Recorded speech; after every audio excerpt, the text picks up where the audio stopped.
एक सेकंड। तो भाई मिल गए एक दो चार क्वेश्चंस जो जो मिले हैं मेरे को, मैं वो लगा लेता हूँ तब तक। देखो एक बार क्वेश्चन नंबर 1 कह रहा है, और सुन लेना, मैं यहाँ फोटो वगैरह उसकी नहीं लगा पाऊंगा तो उसके लिए आई अपोलोजाइज, मैं आप लोगों से माफ़ी मांगता हूँ। कह रहा है क्वेश्चन में 20 लीटर दूध है। क्वेश्चन अच्छे से सुन लेना। 20 लीटर दूध तथा पानी के मिश्रण में दूध तथा पानी का अनुपात 3:1 है। इस मिश्रण में कितना दूध और डाला जाए कि अनुपात 4:1 हो जाए। दूध और पानी दो चीज़ें थी, दूध है और पानी है, और इनका जो शुरुआती अनुपात था वो 3:1 था, यानी कि दूध 3 लीटर है तो पानी 1 लीटर है, 3:1 था। और ये टोटल कितना हो गया तो आप कहोगे 4, परंतु दे कितना रखा है टोटल आप लोगों को 20 लीटर दे रखा है, तो मैं कहूँगा कि किससे गुणा हो गई, 5 से गुणा हो गई। तो यहाँ दोनों साइड 5 से गुणा करूंगा तो दूध कितना हो जाएगा, 3 गुणा में 5 15, और 1 गुणा में 5 कितना हो जाएगा, 5 लीटर। अब आगे कह रहा है कि इस मिश्रण में कितना दूध मिलाया जाए, यानी कि इसमें कुछ दूध मिलाना है, हमसे पूछा जा रहा है कि कितना मिलाया जाए, इसमें कितना दूध मिलाया जाए ताकि ये जो अनुपात है कितना हो जाए। तो पता चला कि 4:1 हो जाए, अनुपात कितना हो जाए, 4:1 हो जाए। ये क्वेश्चन था। अब देखो मैं कहूंगा कि इसके अंदर क्या किया गया है, दूध मिलाया गया है, यानी कि पानी की जो मात्रा है, पानी की जो क्वांटिटी है उसको हिलाया नहीं गया, उसको चेंज ही नहीं किया गया, तो वो जितनी थी पहले वो उतनी ही अब रहने वाली है। तो मैं कहूंगा कि यहाँ पर अगर ये 5 लीटर है तो 5 ही लास्ट में होनी चाहिए, परंतु लास्ट में कितनी दिखाई पड़ रही है, तो 1 दिखाई पड़ रही है। तो किससे गुणा करनी पड़ेगी, 1 को 5 बनाने के लिए 5 से, तो इस 4 की भी किससे गुणा हो जाएगी, पता चलेगा कि 4 और 5 की गुणा 20 हो जाएगी। अभी दूध पहले कितना था तो आप कहोगे 15 लीटर था, परंतु लास्ट में फाइनली कितना हो जाना चाहिए, 20 लीटर। तो कितना जोड़ना पड़ेगा, आप कहोगे 5 लीटर जोड़ना पड़ेगा। तो क्वेश्चन का राइट आंसर हो जाएगा ऑप्शन 4 पे दे रखा है इसके, ऑप्शन डी, ग्रेट ग्रेट जिन का भी 5 लीटर आ रहा है, बहुत बढ़िया। SK99 ऑफिशियल ना बताओ भाई जी किसी का करनाल पेपर हो तो। अगला क्वेश्चन है, शाबाश, 0.5, 0.5, ये दशमलव है बीच में, और गुणा में फिर से यही 0.5, 0.5, और फिर आगे है जमा करना है इसके साथ पॉजिटिव 0.5 को, और फिर क्या है आगे, तो आप कहोगे डिवाइड बाय 5 दे रखा है, डिवाइड बाय 5 दे रखा है। ये चीज़ है, हमने निकालना है कि क्वेश्चन का राइट आंसर क्या बनेगा। तो मैं कहूँगा कि इन दोनों की तो गुणा हो जाएगी, 5 और 5 की गुणा कितनी होगी, तो 25 हो जाएगी, और 25 में क्या होगा, 1 अंक यहाँ और 1 अंक यहाँ, यानी कि 2 अंक के बाद दशमलव लगेगा, तो 0.25 हो गया यहाँ से। अब यहाँ से क्या करना है, कोई ना लगाते रहना आप, पॉजिटिव क्या करना है, आप कहोगे 0.5 को 5 से भाग करना है, पहले 5 का डिवाइड करेंगे ना, 5 का डिवाइड किसको करना है, क्या हुआ, रहने दो अब तो, कोई ना, एक बार वो उसी से कर लूंगा मैं। 0.5 कितना हो गया, आप कहोगे 5/10 लिख सकते हैं। अच्छा, 5 से भाग करने का मतलब क्या हो गया, इसके उल्टे से मैं गुणा कर सकता हूँ, यानी कि 1/5 लिख सकता हूँ इसको। तो 5 से 5 कैंसिल हो जाएगा और ये कितना बन जाएगा, 1/10 बन जाएगा, यानी कि मैं इसको क्या लिख सकता हूँ, 0.1 लिख सकता हूँ। और इन दोनों का जोड़ कितना हो जाएगा, 5 में सिर्फ 1 जुड़ जाएगा, 6, सॉरी यहाँ क्या लिख सकता हूँ, 0, यानी कि ये 5 आ जाएगा स्टार्टिंग में। इसको रफ कर देता हूँ एक बार, कहाँ से, ये है ना इरेजर, देखना एक बार। पॉइंट के बाद संख्या क्या रहनी चाहिए, सेम रहनी चाहिए। तो दोनों के अंकों की गिनती सेम करने के लिए मैंने यहाँ 0 प्लेस कर दिया, तो 5 और 0 का जोड़ 5 हो जाएगा, 2 और 1 का जोड़ 3 हो जाएगा, 0.0। तो क्वेश्चन का राइट आंसर कितना बनेगा, 0.35 बनेगा। दे रखा है कहीं पे, तो आप कहोगे बिल्कुल दे रखा है, फिर से ऑप्शन डी पे दे रखा है। ध्यान से भर दियो भाई, पूजा सिंह का कहना है, जो जो तिरकन पेपर दे के आओ भाई, गोला ध्यान से भरियो रही।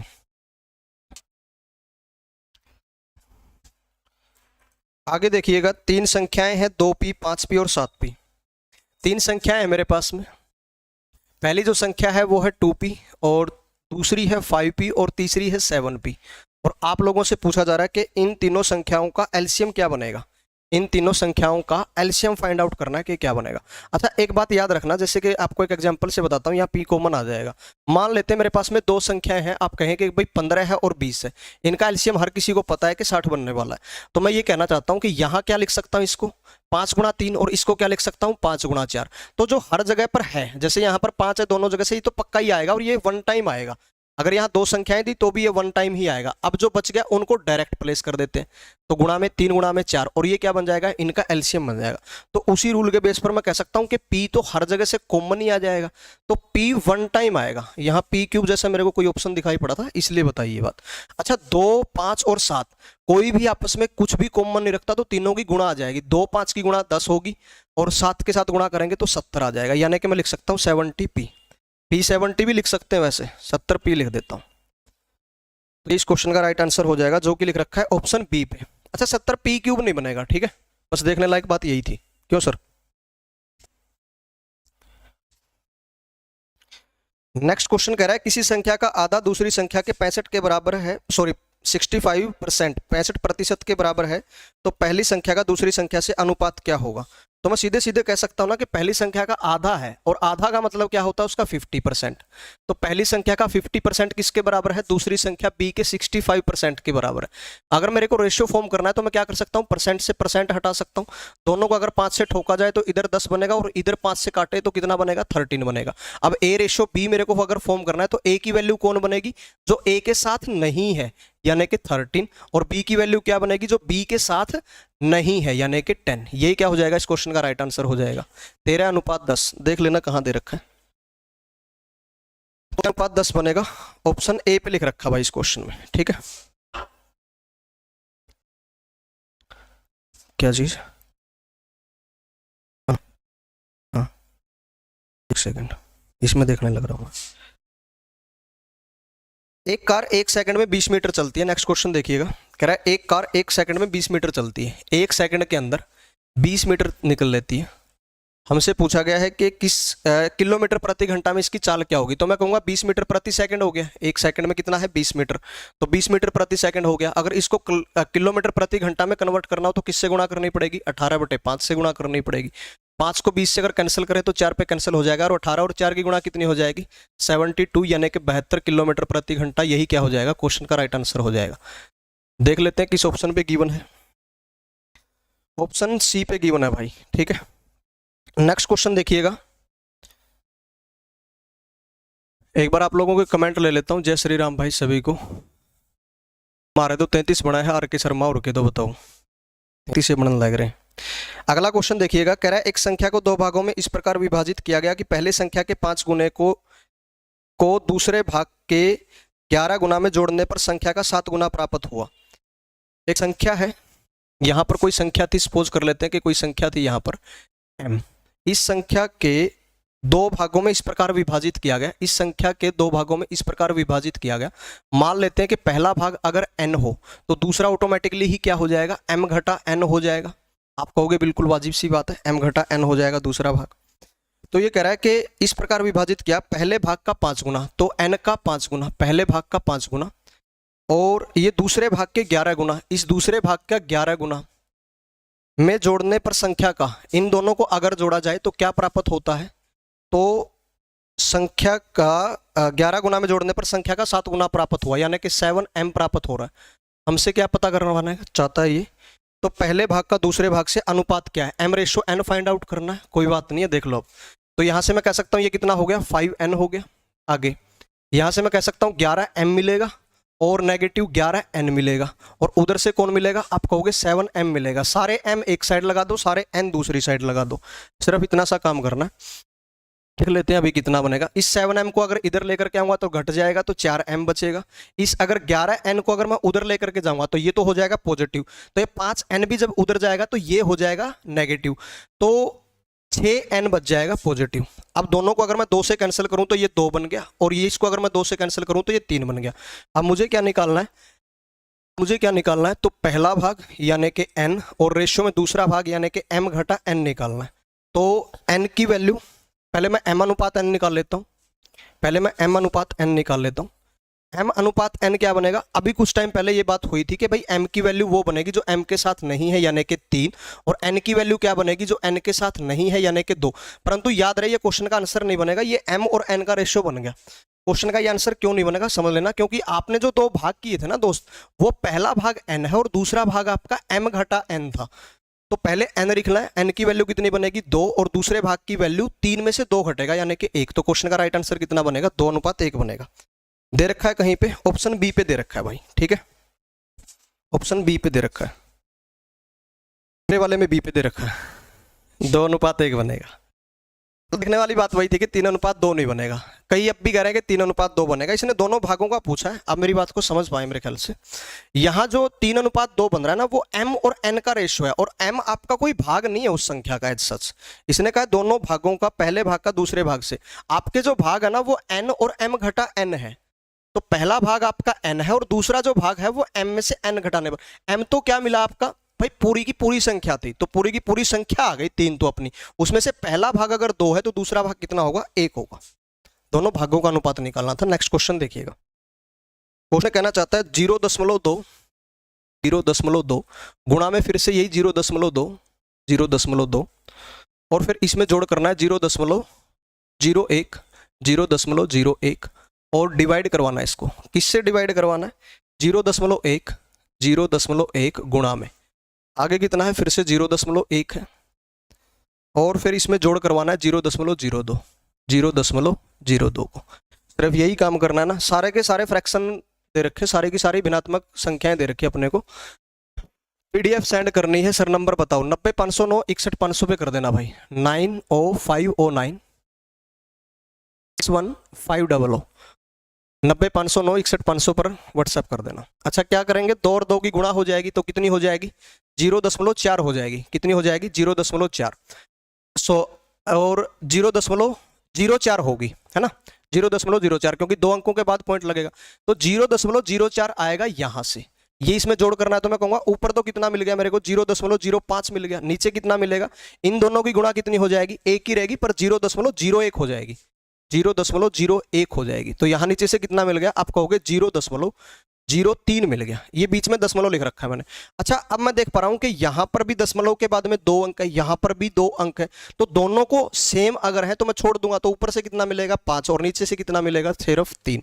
यही क्या हो जाएगा, क्वेश्चन का राइट आंसर हो जाएगा। कहीं दे रखा है ऐसा, दे रखा है कहीं पर ऐसा दे रखा है, ऑप्शन बी पे दे रखा है 5/3। ठीक है जी। नेक्स्ट क्वेश्चन देखिएगा। जिन्होंने नंबर नोट कर लिया था कर लिया क्या, 41/12 नहीं बनेगी भाई, आपने कहीं गड़बड़ कर दी कि आपने शायद पॉइंट वगैरह सेम ना करे होंगे जोड़ने के लिए, या 0.4 ले लिया जैसा मैंने स्टार्टिंग में बोल दिया था, ऐसी गड़बड़े हो जाती हैं इन क्वेश्चंस में। 5/3 बनेगा। नेक्स्ट क्वेश्चन देख लेते हैं। कितने वर्षों में 800 रुपए की राशि दे रखी है अपने को, 800 यानी कि 800 रुपए। आगे 10% वार्षिक है और ब्याज किस प्रकार का है, तो आप कहोगे चक्रवृद्धि। इसको मैं क्या कह सकता हूं, 1/10 भी कह सकता हूं। आगे चक्रवृद्धि ब्याज है, उसकी दर से 926 रुपए 10 पैसे कितने रुपए हो जाने चाहिए। क्या हुआ, साइंस करवा रहे हो कल, अच्छा मैडम को जाना है क्या, ओके भेज दो फिर। 926 रुपए 10 पैसे, बस 1 मिनट, ये क्वेश्चन करवा देता हूँ। ठीक है, ये कह रहा है जबकि ब्याज जो है वो प्रति छमाही संयोजित होता है, बस एक लास्ट क्वेश्चन करवा लूंगा। ठीक है, यहाँ ब्याज क्या है, छमाही संयोजित कर रखा है। अच्छा ये दर कैसे दे रखी है, वार्षिक। अगर छमाही करेंगे तो आधा हो जाएगा, यानी कि अपनी जो रेट है ना, जो दर है वो कितनी हो जाएगी, 1/20 हो जाएगी, 1/10 का आधा। ठीक है, क्योंकि गुणा 1/2 होगा तो 1/20 हो जाएगी। अब क्वेश्चन में करना क्या है अपने को, इतने रुपए बना देने उसको, 926 रुपए और 10 पैसे बना देने हैं, निकालना ना, कोई बात नहीं। तो मैं कहूंगा 20 से 21 हो रहा है एक छमाही के लिए, 20 से 21 हो रहा है एक छमाही के लिए। अगर ऐसी ऐसी 2 छमाहियां अगर लगानी पड़े तो कितना हो जाएगा, 400 से 441 हो जाएगा। कितना हो जाएगा, 400 से 441 हो जाएगा। और अगर 3 छमाहियां लेनी पड़े तो कितना हो जाएगा, 8000 से कितना हो जाएगा, 441 की और 21 की गुणा करो अमित सर, बताओ इन दोनों की गुणा, इन दोनों की गुणा बताओ सर अमित सर। 21 एक कम 21, कैरी कर गया 2, 21 चौक 84 और 2 86 और कैरी कर गया 8, 21 चौक 84 और 8 92, 9 2 6 1 आ गई। अब देखो मूलधन अपना कितना है, तो आप कहोगे 8000 है, यानी कि इसका 10वां भाग है, एक अंक छोड़ करके दशमलव लगा सकता हूं, तो यहां पर एक अंक छोड़ करके दशमलव लगा सकता हूं। तो मैं कहूंगा कि जितना मेरा मूलधन था मैंने उतना ले लिया, और इसने जितना मिश्रधन बनाने के लिए बोला था मैंने उतना भी बना दिया। मेरे लिए कितना लगा, पहली छमाही, दूसरी छमाही और तीसरी छमाही, यानी कि मेरी 3 छमाहियां लगी, जिसका मतलब मैं निकाल सकता हूं कि या तो 18 महीने में कह दूं कि 18 मंथ्स मेरे लगेंगे, या फिर मैं क्या कह सकता हूं 1/2 ईयर्स मेरे लगे, 1 से 1/2 साल। लो मैडम अगर आपको जाना है तो एक बार साइंस कर लो, बचे हुए जो मैथ के क्वेश्चंस हैं और भी वो भी कर लेंगे, बाकी इतने ही आए थे। अभी मैं पूरी पीडीएफ लगवा लेता हूं यहाँ और फिर करते हैं। ये लो मैडम, और ये चीज देखो, मैडम को बाहर कहीं जाना है किसी काम से और फिर भी यहाँ एक बार आए हैं अपनी ड्यूटी को कंप्लीट करने के लिए कि भाई एक बार आप लोगों का कुछ भला हो, तो रिस्पेक्ट दैट थिंग। जी madam. Thank you sir. Good evening सभी बच्चों को भी। साइंस के क्वेश्चन देख लो बेटा, बायो के अच्छे खासे क्वेश्चन आए हुए हैं इस शिफ्ट में।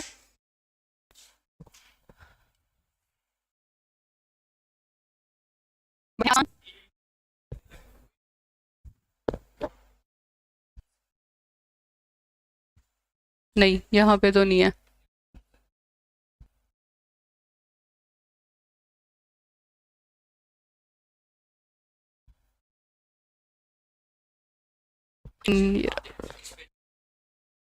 हाँ यही है।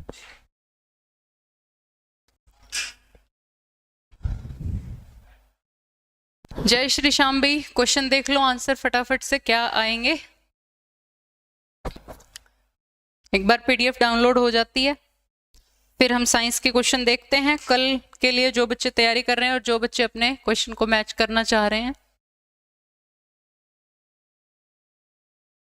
गुड मॉर्निंग निशिता चौहान, हाँ जी ये आ गया भी क्वेश्चन। यहाँ पर सबसे पहला ही क्वेश्चन देख लो, सबसे जो फर्स्ट नंबर पर क्वेश्चन दिख रहा है बेटा, ये थोड़ा सा क्लियर नहीं है बट कोशिश करो देखने की। जब प्राकृतिक उत्पादों को विनिर्माण के माध्यमों से अन्य रूपों में परिवर्तित किया जाता है तो इसे किस रूप में जाना जाता है? ध्यान से देखना, इंग्लिश वाले इंग्लिश में पढ़ लेना क्वेश्चन को। When natural product are changed into other form through the way of manufacturing is known as. भी कौन से सेक्टर का कहलाएगा ये कि जब किसी नेचुरल प्रोडक्ट को दोबारा से विनिर्माण के उद्देश्य से, तो ये आएगा बेटा सेकेंडरी, द्वितीय क्षेत्र में आएगा ये, ठीक है। द्वितीय क्षेत्र इसका आंसर कर लेना, सेकेंडरी द्वितीय क्षेत्र, द्वितीय क्षेत्र में कर लेना इसका आंसर। इसके बाद नेक्स्ट क्वेश्चन की तरफ चलते हैं। अगला जो साइंस का क्वेश्चन है हमारा वो क्या है देखते हैं। नेक्स्ट क्वेश्चन साइंस का, नेक्स्ट क्वेश्चन साइंस का इस पेज पर नहीं है, अगले पेज पर देखते हैं। अगले पेज पर हाँ जी, पृथ्वी को नीला ग्रह क्यों कहा जाता है? सभी को पता है, क्योंकि पृथ्वी का 71% से भी अधिक पानी से आच्छादित है, तो ये इसका आंसर हो जाएगा। पृथ्वी का 71% से भी अधिक पानी से आच्छादित है। अगले क्वेश्चन की तरफ चलते हैं। नेक्स्ट क्वेश्चन हमारा नेक्स्ट पेज पर, यहाँ पर देखते हैं हम साइंस का कोई क्वेश्चन है क्या, नहीं। यहाँ इस पेज पर ये देखो बेटा एक क्वेश्चन है, ये मैं आपको बता देती हूँ क्या है इसका आंसर आएगा। किस लकड़ी से सबसे बढ़िया बल्ले बनाए जाते हैं? तो बल्ले के लिए सबसे बढ़िया जो लकड़ी होती है बेटा वो होती है विलो पेड़ की, विलो वृक्ष, ठीक है। ये वृक्ष होता है विलो, विलो पौधा होता है, विलो पौधा, इसकी लकड़ी से बढ़िया बैट बनाए जाते हैं, क्रिकेट बैट जो होते हैं वो बढ़िया बनाए जाते हैं। अगले क्वेश्चन की तरफ, इस पेज पर यही था साइंस का क्वेश्चन। नेक्स्ट क्वेश्चन है यहाँ पर, अगला क्वेश्चन है जो लाल लिटमस को नीले रंग में बदल देते हैं। ये जिस भी बच्चे का पेपर हमें मिला है, जिस बच्चे ने हमारे पास भेजा है, उसने ये शायद गलत कर रखा है बेटा। लाल लिटमस को जो नीला कर देते हैं वो क्षारीय होते हैं, बेस होते हैं, बेसिक, ठीक है। जो लाल को नीला कर दे वो बेसिक होते हैं। मनुष्य के शरीर का सामान्य तापमान क्या होता है? मनुष्य के शरीर का सामान्य तापमान क्या होता है बेटा? देखो यहाँ पे लिखा है 98.4 डिग्री सेल्सियस, ठीक है। अब सारे ही ऑप्शन क्या है, डिग्री सेल्सियस में है बेटा, ठीक है। फ़ारेनहाइट नहीं लिखा हुआ है, तो इसका डिग्री सेल्सियस में तो 37 डिग्री सेल्सियस आएगा ना, 37 डिग्री सेल्सियस। अगले क्वेश्चन की तरफ चलते हैं। नेक्स्ट क्वेश्चन क्या है, कौन सा रक्त के थक्के बनने के लिए, यहाँ पर लिखा है कौन सा रक्त का थक्का बनने में सहायता करता है? भी रक्त का थक्का बनने के लिए प्लेटलेट्स होती हैं बेटा। ये जिस बच्चे का पेपर है उसने ये गलत कर रखा है, WBC, तो प्लेटलेट्स इसका आंसर आएगा। प्लेटलेट्स रक्त का थक्का बनने के लिए सहायक है। अगला क्वेश्चन है, नेक्स्ट क्वेश्चन क्या है, संचारी रोगों का सबसे आम वाहक कौन सा है? संचारी रोगों का सबसे आम वाहक बेटा अपने घरों में ज्यादातर क्या है, घरेलू जो मक्खियां होती है ना, वो संचारी रोगों का सबसे आम वाहक है।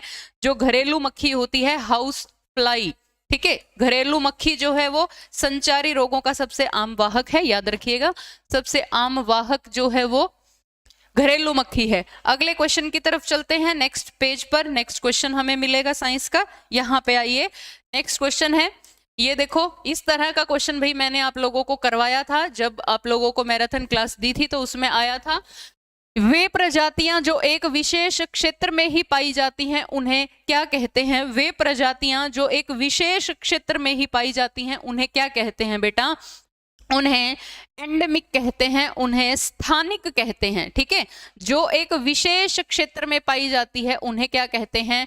जो एक विशेष क्षेत्र में पाई जाती हैं उन्हें स्थानिक कहते हैं। उन्हें क्या कहते हैं? स्थानिक कहते हैं, स्थानिक, ठीक है। एंडेमिक कहते हैं, याद रखिएगा। नेक्स्ट अगला क्वेश्चन है कि अधातु का चयन करना है, select the non metal from. तो नॉन मेटल आपको बतानी है, इसमें क्या है, लोहा, सोडियम, तांबा, तीनों मेटल हैं बेटा, तो इसका आंसर सल्फर आएगा। सल्फर नॉन मेटल है, इसका आंसर सल्फर हो जाएगा। नेक्स्ट अगले क्वेश्चन की तरफ चलते हैं। अगला क्वेश्चन है बेटा कॉलम मैच करना। नेक्स्ट क्वेश्चन है हमारा कॉलम मैच करना, कॉलम मैच करके आपको बताना है। तो यहाँ पर क्लोरोप्लास्ट जो है बेटा, मैं आपको बता देती हूँ क्लोरोप्लास्ट किससे मैच होगा। क्लोरोप्लास्ट पत्तियों में, पौधे की जो पत्तियां होती हैं उनमें क्लोरोप्लास्ट होता है। तो आप ये देखो ए का थर्ड नंबर पर कौन सा है इन ऑप्शन में, ए का थर्ड तो भी 3 ऑप्शन के अंदर है। तो चलो अगले की तरफ चलते हैं, बी राइजोबियम। राइजोबियम पाया जाता है दाल जो होती है फलीदार पौधे, तो राइजोबियम का बेटा फलीदार पौधे आएगा। अब देख लो बी का 1 कौन से ऑप्शन में है, बी का 1 कौन से ऑप्शन में है। फर्स्ट ऑप्शन में बी का 1 नहीं है, दूसरे में भी नहीं है, तीसरे में बेटा बी का 1 है, अब चौथे में देखो बी का 2 है। तो इसका मतलब यही ऑप्शन आंसर हो गया जहां पर बी का 1 है। ठीक है, तो याद रखिएगा जहां पर बी का 1 है वही। तो क्या क्लोरोप्लास्ट किसमें, पत्तों में, पौधे के पत्तों में। राइजोबियम दलहनी फसलों में, फलीदार पौधों में। अमरवेल जो होती है बेटा परजीवी पौधा होता है, अमरवेल परजीवी पौधा होता है। और पिचर पौधा जो होता है, पिचर जो प्लांट होता है, पिचर प्लांट, ये पिचर प्लांट एक कीट भक्षी पौधा होता है, कीट भक्षी पौधा होता है। ठीक है, तो याद रखिएगा। अगले क्वेश्चन की तरफ चलते हैं बेटा। नेक्स्ट क्वेश्चन है हमारा, इस क्लास को ना शेयर कर दो बेटा, बढ़िया वाली क्लास को शेयर कर दो ताकि और बच्चों का भी भला हो जाए। शेयर कर दो कल की क्लास के लिए, कल के पेपर के लिए, जिन बच्चों का कल एग्जाम है। हाँ जी, अगला क्वेश्चन आपका यहाँ पर दे रखा है, यहाँ कुछ बीमारियां दे रखी हैं और कॉलम मैच करना है। तो टाइफाइड जो होता है बेटा, टाइफाइड देखो सुबह वाली जो शिफ्ट थी ना, मॉर्निंग शिफ्ट, उसमें एग्जाम में क्वेश्चन आया हुआ था, बड़ा मतलब डाउटफुल सा क्वेश्चन था वो। एक क्वेश्चन के अंदर डाल दिया कि आपको बताना है पानी से होने वाली बीमारियां कौन सी है, वाटर बोर्न डिजीज कौन सी है।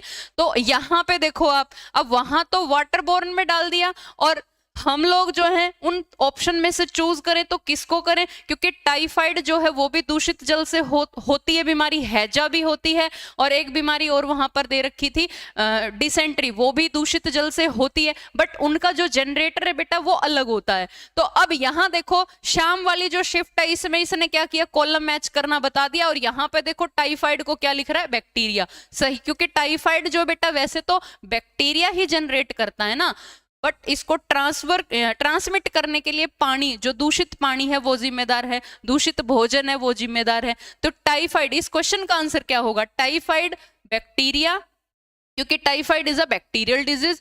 हेपेटाइटिस ए, मॉर्निंग शिफ्ट में भी आया हुआ है ये question, hepatitis A is a viral disease, और यहाँ पे ये कॉलम मैच करने में डाल दिया, वहां पे अलग से क्वेश्चन बना रखा है।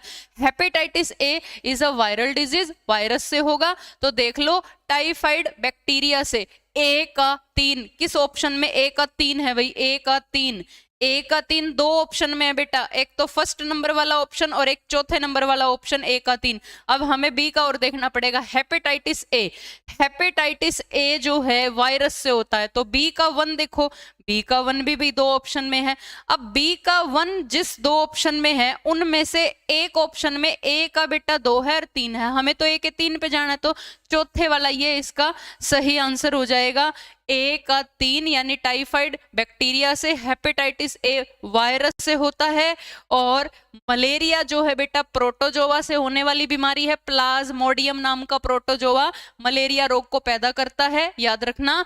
और जो टाइफाइड का बैक्टीरिया है, जीवाणु है, वो साल्मोनेला टाइफी होता है। और गेहूं का किट जो है बेटा ये कवक से होने वाली बीमारी है, गेहूं का काला किट, ये कवक फंगल डिजीज है। ठीक है, तो चौथा ऑप्शन इसका आंसर हो जाएगा। अगले क्वेश्चन की तरफ चलते हैं हम। नेक्स्ट क्वेश्चन है हमारा, अगले पेज पर मिलेगा नेक्स्ट क्वेश्चन। हाँ जी, अगले क्वेश्चन की तरफ चलते हैं बेटा, ये मैथ्स में हो जाएगा। और फिर इसके बाद कौन सा ऊष्मा का सबसे उत्तम चालक है, ऊष्मा का सबसे बढ़िया चालक कौन सा है, हीट का गुड कंडक्टर कौन सा है बेटा, silver is the best conductor of heat, चांदी इसका आंसर आ जाएगा। Which is the best conductor of heat from the following, इनमें से सबसे बढ़िया जो कंडक्टर है वो सिल्वर है, silver is the best conductor of best conductor of heat, ठीक है, चांदी। ये हार्ड पेपर नहीं है बेटा, ठीक पेपर है, हार्ड नहीं है। हाँ जी, आगे चलते हैं। रतौंधी डैश की कमी के कारण होता है,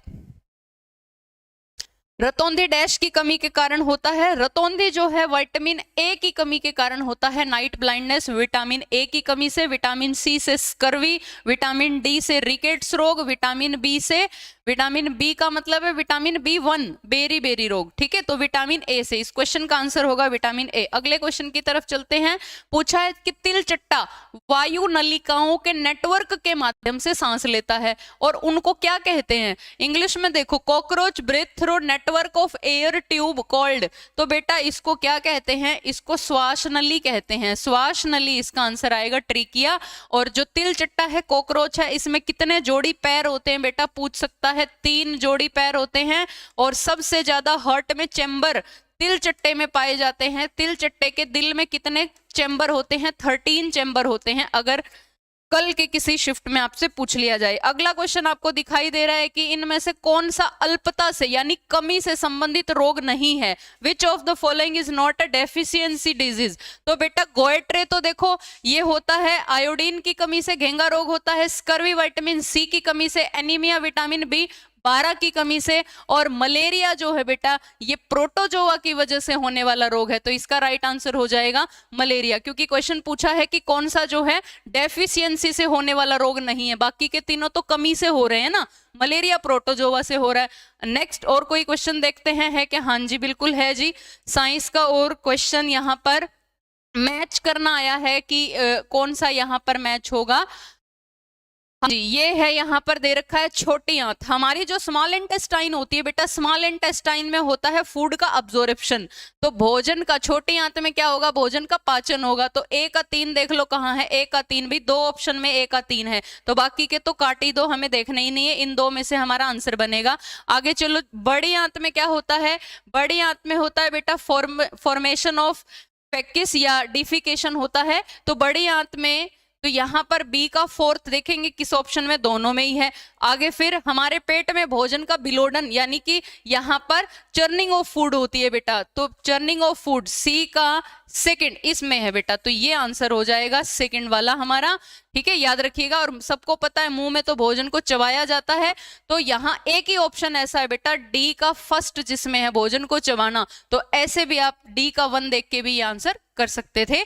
आगे फिर और कोई क्वेश्चन है यहाँ पर? साइंस का देख लेते हैं, मेरे ख्याल से तो इतने ही क्वेश्चन थे।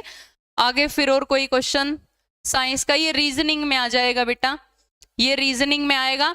बाकी जैसे मच्छर मलेरिया को फैलाता है, चूहा कौन से रोग को फैलाएगा? प्लेग को फैलाएगा। प्लेग नाम की बीमारी, प्लेग नाम की बीमारी को काली मौत कहा जाता है। और कोई साइंस का क्वेश्चन? मेरे ख्याल से यही थे बेटा, जहां तक मैंने देख लिया एग्जाम को। हाँ जी, अब मैथ्स के ही क्वेश्चन आपको करवाए जाएंगे भी, दोबारा से आ रहे हैं सर आपके सामने, मंजीत सर। तो कल जो बच्चे एग्जाम देंगे उनको ऑल द वेरी बेस्ट, बहुत अच्छे से आपका पेपर आए और बहुत बढ़िया से आप उसको अटेंड कर पाओ, ठीक है। कल फिर मिलेंगे, चलिए मैथ्स पढ़िए। बहुत बढ़िया जी जी, जो भी साथी अब जुड़े हैं और सबको राम राम, जय श्री राम, जय शिव शंभू।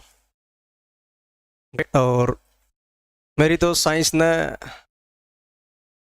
वाट लिखना चाहो थे भाई सचिन जी, तो उन्होंने लिखा कि बात लगा दी, बात नहीं वाट बोल दो भाई, कमजोर है रहा है फिजिक्स भाई। अच्छा, मैथ के कुछ क्वेश्चंस रह गए हैं और मैडम को एक बार कहीं जाना था, तो अब PDF में करेंगे। आई होप कि आप लोगों को क्वेश्चन भी क्लियर से देख पाए। मैं एक बार स्टार्टिंग से ले आता हूँ, और मॉर्निंग वाले में भी रह गए मेरे से, बताओ क्या ही करें यार। अच्छा, यहाँ से कोई क्वेश्चन नहीं रहा है ना? क्वेश्चन नंबर 43 रहता है यहाँ से, एक बार क्वेश्चन नंबर 43 देखना है यहाँ से। आई होप कि आप लोगों को लिए अच्छा, जो ये क्वेश्चन था ऊपर वाला ये मैं करवा चुका हूँ 42nd पे जो रखा है, यहाँ मैं इसके हिसाब से बता रहा हूँ। क्वेश्चन नंबर 43 ये रहता है करवाना। तो क्वेश्चन में क्या बोला गया है एक बार वो देख लीजिएगा। कह रहा है किसी राशि पर 3 सही 3/4% वार्षिक दर से 2 सही 1/3 वर्षों का साधारण ब्याज अगर 210 रुपये है तो वो मूलधन कितना होगा, ये बात पता करनी थी। देखना एक बार, 3 सही 3/4% है, इसकी फ्रैक्शनल वैल्यू क्या बनेगी? ये तो मेरे हाथ में कुछ और ही आ गया भाई। 3 सही 3/4%, अरे बाप रे, 3 सही 3/4% वार्षिक, इसकी फ्रैक्शनल वैल्यू क्या बनेगी? तो आप कहोगे 4 गुणा 3 12 और 3 15/4 हो जाएगी। कितनी हो जाएगी? 15/4 हो जाएगी, है ना। अच्छा, अगर साल का ब्याज कितने का हुआ? 1 साल का ब्याज, गुणा में 2 से 1/3 साल का ब्याज कितना बनेगा? 3 दूने 6 और 1 7/3, 7/3। तो 1 साल का 100 रुपए पर ब्याज कितना बन गया? 3 से काटा 5 पे, 5 सत्ते कितना हुआ? 35, 35/4। 1 साल का 35/4 रुपए ब्याज आ रहा है। 1 साल का 35/4 रुपए ब्याज आ रहा है। तो 210 किसका होगा? तो आप कहोगे कि 210 गुणा में इसका उल्टा कर देते हैं, यानी कि 4/35। ये क्या हो जाएगा कि जी मूलधन हो जाएगा। दोनों को अगर मैं 7 से कैंसिल करूं तो 7 पंजे 35 हो जाएगा और 7 तिये 21 हो जाएगा। कितना हो गया?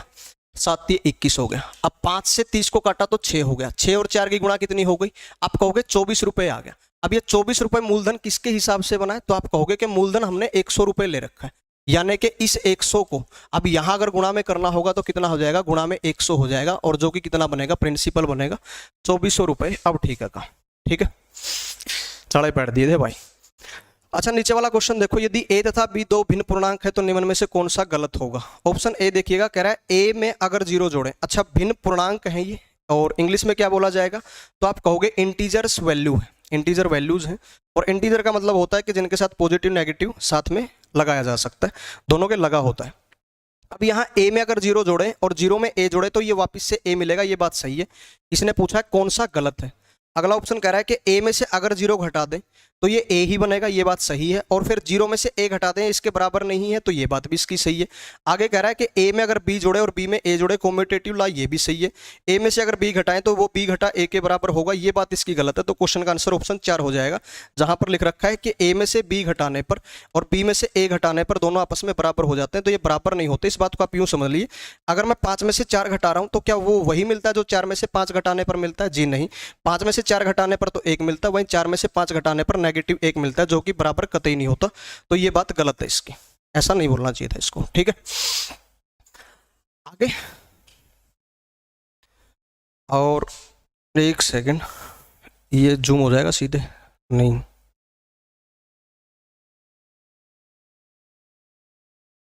ये जूम ही नहीं हो रहा भाई, रुक जाओ, शायद अब हो जाए। हाँ, अब हो गया। ये कह रहा है कि एक संख्या को 2 भागों में, ये हो गया था भाई क्वेश्चन नंबर 45 अपना हो गया था। क्वेश्चन नंबर 46 देखिएगा, किसी संख्या का आधा, ये भी अपना हो गया था। क्वेश्चन नंबर 47 ये क्वेश्चन रहता है कि 10 गुणा 10 गुणा 5 विमाओं वाले कमरे में रखी जा सकने वाली लंबी से लंबी छड़ की लंबाई क्या होगी? तो सीधी सी बात है, इसका डायगोनल फाइंड आउट करना है आप लोगों ने, ठीक है जी। क्या फाइंड आउट करना है? अपन ने इसका डायगोनल फाइंड आउट करना है। और 10/10/5 इसका मतलब क्या हो गया? इसका मतलब क्या हुआ कि ये एक क्यूबॉइड दे रखा है, एक घनाभ का आकार दे रखा है।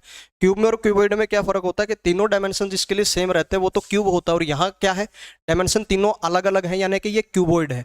तो इस 10 को अगर मैं कहूँ कि ये उसकी लेंथ है L, ये उसकी ब्रेड्थ है यानी कि चौड़ाई, और इस 5 को मैं कहूँ कि ये उसकी हाइट है यानी कि H, तो इसके डायगोनल की वैल्यू निकालने के लिए क्या करते हैं? तीनों के डायमेंशन का स्क्वायर यानी कि लेंथ स्क्वायर, b यानी कि ब्रेड्थ स्क्वायर और h यानी कि हाइट का स्क्वायर, इन तीनों के जोड़ का स्क्वायर रूट कर देंगे। सिर्फ इतना सा काम करना आपको आना चाहिए था। अच्छा, अगर कल को क्यूब का आ जाता है तो भी वहां पर भी यही काम करना है कि a का क्यूब और a का क्यूब का जोड़ कर देंगे, तो क्या हो जाएगा? अंदर की अंदर 3a स्क्वायर का स्क्वायर रूट हो जाएगा। अब 3 का तो बाहर बच जाएगा वर्गमूल 3, और गुणा में कितना आ जाएगा? a आ जाएगा, अगर कल को क्यूब का आ जाए तो।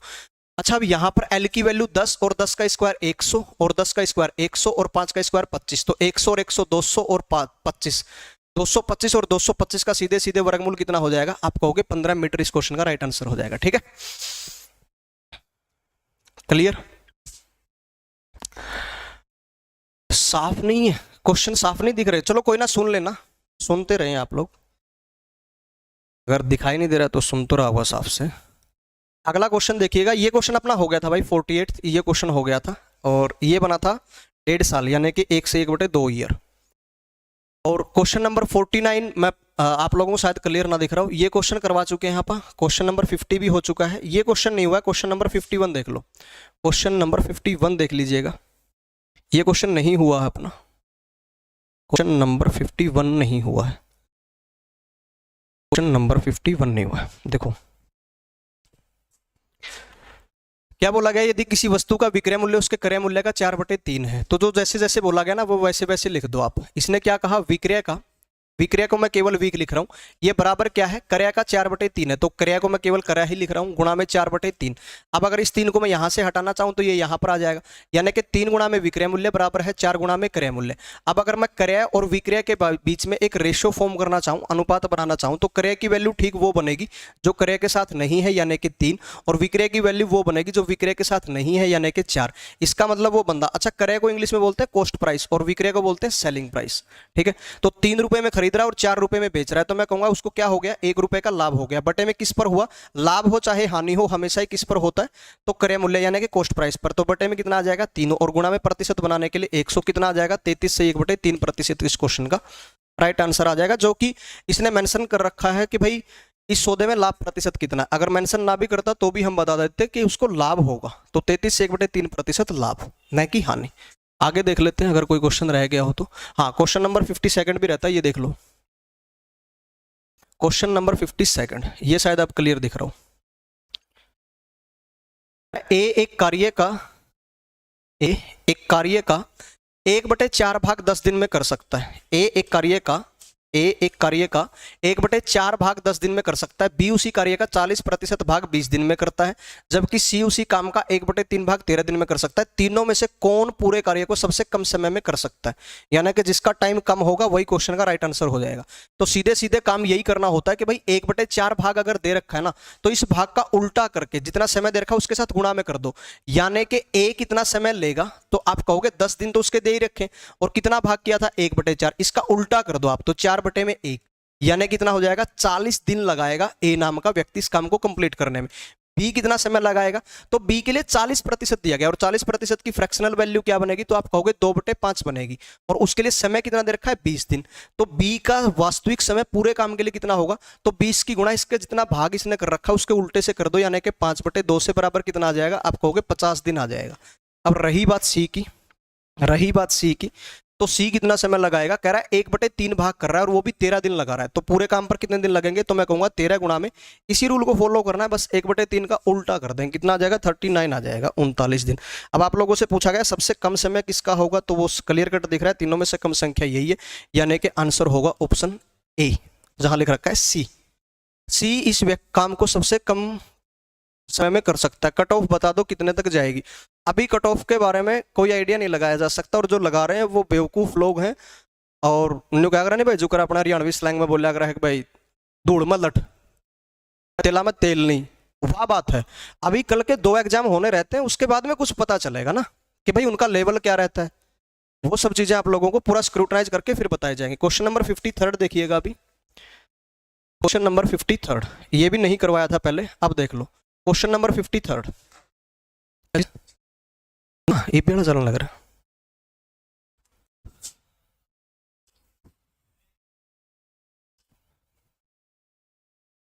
क्वेश्चन नंबर 53, ये कह रहा है यदि a plus B ratio b plus C ratio c plus a बराबर है 6:7:8 तथा a plus B plus C बराबर 14 है, तो c का मान क्या होगा। तो इन क्वेश्चंस में ना डायरेक्ट अप्रोच लेनी है आप लोगों को। डायरेक्ट अप्रोच से मतलब क्या है, आप ये मान लो कि a और b का जोड़ 6 ही है, और b और c का जोड़ 7 ही है, यही मान लो, और c और a का जोड़ 8 है, यही मान लो आप लोग। तो एक बात बताओ, अगर मैं इसको a प्लस बी को यही लिए बैठा हूं कि 6 ही है, b प्लस सी को यही लिए बैठा हूं कि 7 है, और c प्लस a को मैं यही लिए बैठा हूं कि 8 है, तो अगर मैं इधर से तीनों का जोड़ करूं तो क्या हो जाएगा, a 2 बार, बी भी 2 बार और सी भी 2 बार, और इधर से जोड़ कितना हो गया 6 7 13 और 8 21, यानी कि ए और बी और सी का जोड़ बराबर कितना आ जाएगा, आप कहोगे 21, पर मैं कहूंगा नहीं 21 नहीं आएगा, ए भी 2 बार है, बी भी 2 बार है, सी भी 2 बार है, तो तीनों का ये जो 2-2 बार आए हैं उसको हटाने के लिए आप बटे में 2 करेंगे, यानी कि सीधी सी बात है, इधर ब्रैकेट लेकर के मैं गुणा में 2 भी लिख सकता हूं, क्योंकि हर कोई 2 बार आ गया, तो 21/2 हो गया।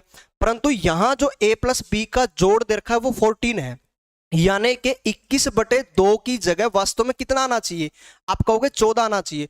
तो अब 21/2 को 14 बनाने के लिए किससे गुणा करनी पड़ेगी, 21/2 को 14 बनाने के लिए किससे गुणा करनी पड़ेगी, तो आप कहोगे गुणा 14 और गुणा 2/21 से करनी पड़ेगी। देखो जो बनाना होता है वो डायरेक्ट आ जाएगा, समझाने के लिए बता रहा हूं, और जो गुणा जिससे भी ये बनाना है उसका उल्टा हो जाएगा। तो दोनों को अगर मैं 7 से कैंसिल करूं तो 7 × 21 और 7 × 14, यानी कि गुणा किससे करनी है, तो आप कहोगे 4/3 से गुणा करनी है।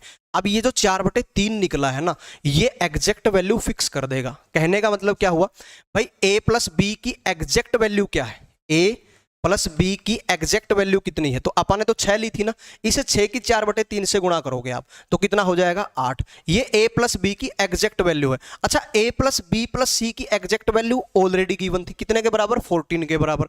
तो मैं कहूंगा c निकालना है ना, तो c निकालने के लिए इधर से अगर मैं a और b को हटा दूं तो c बच जाएगा। तो a और b का जोड़ 8 हटा दो, फिर 14 में से 8 हटाओगे कितना बनेगा, 6 बनेगा। ठीक है, यो तो गया भाई, जिसका यो पेपर है अनुर, यो 7 उत्तर ला गया है, यो तो गया भाई, इसका यू सवाल तो गया, मतलब बाकी नहीं मेरा, बाकी यू सवाल गया।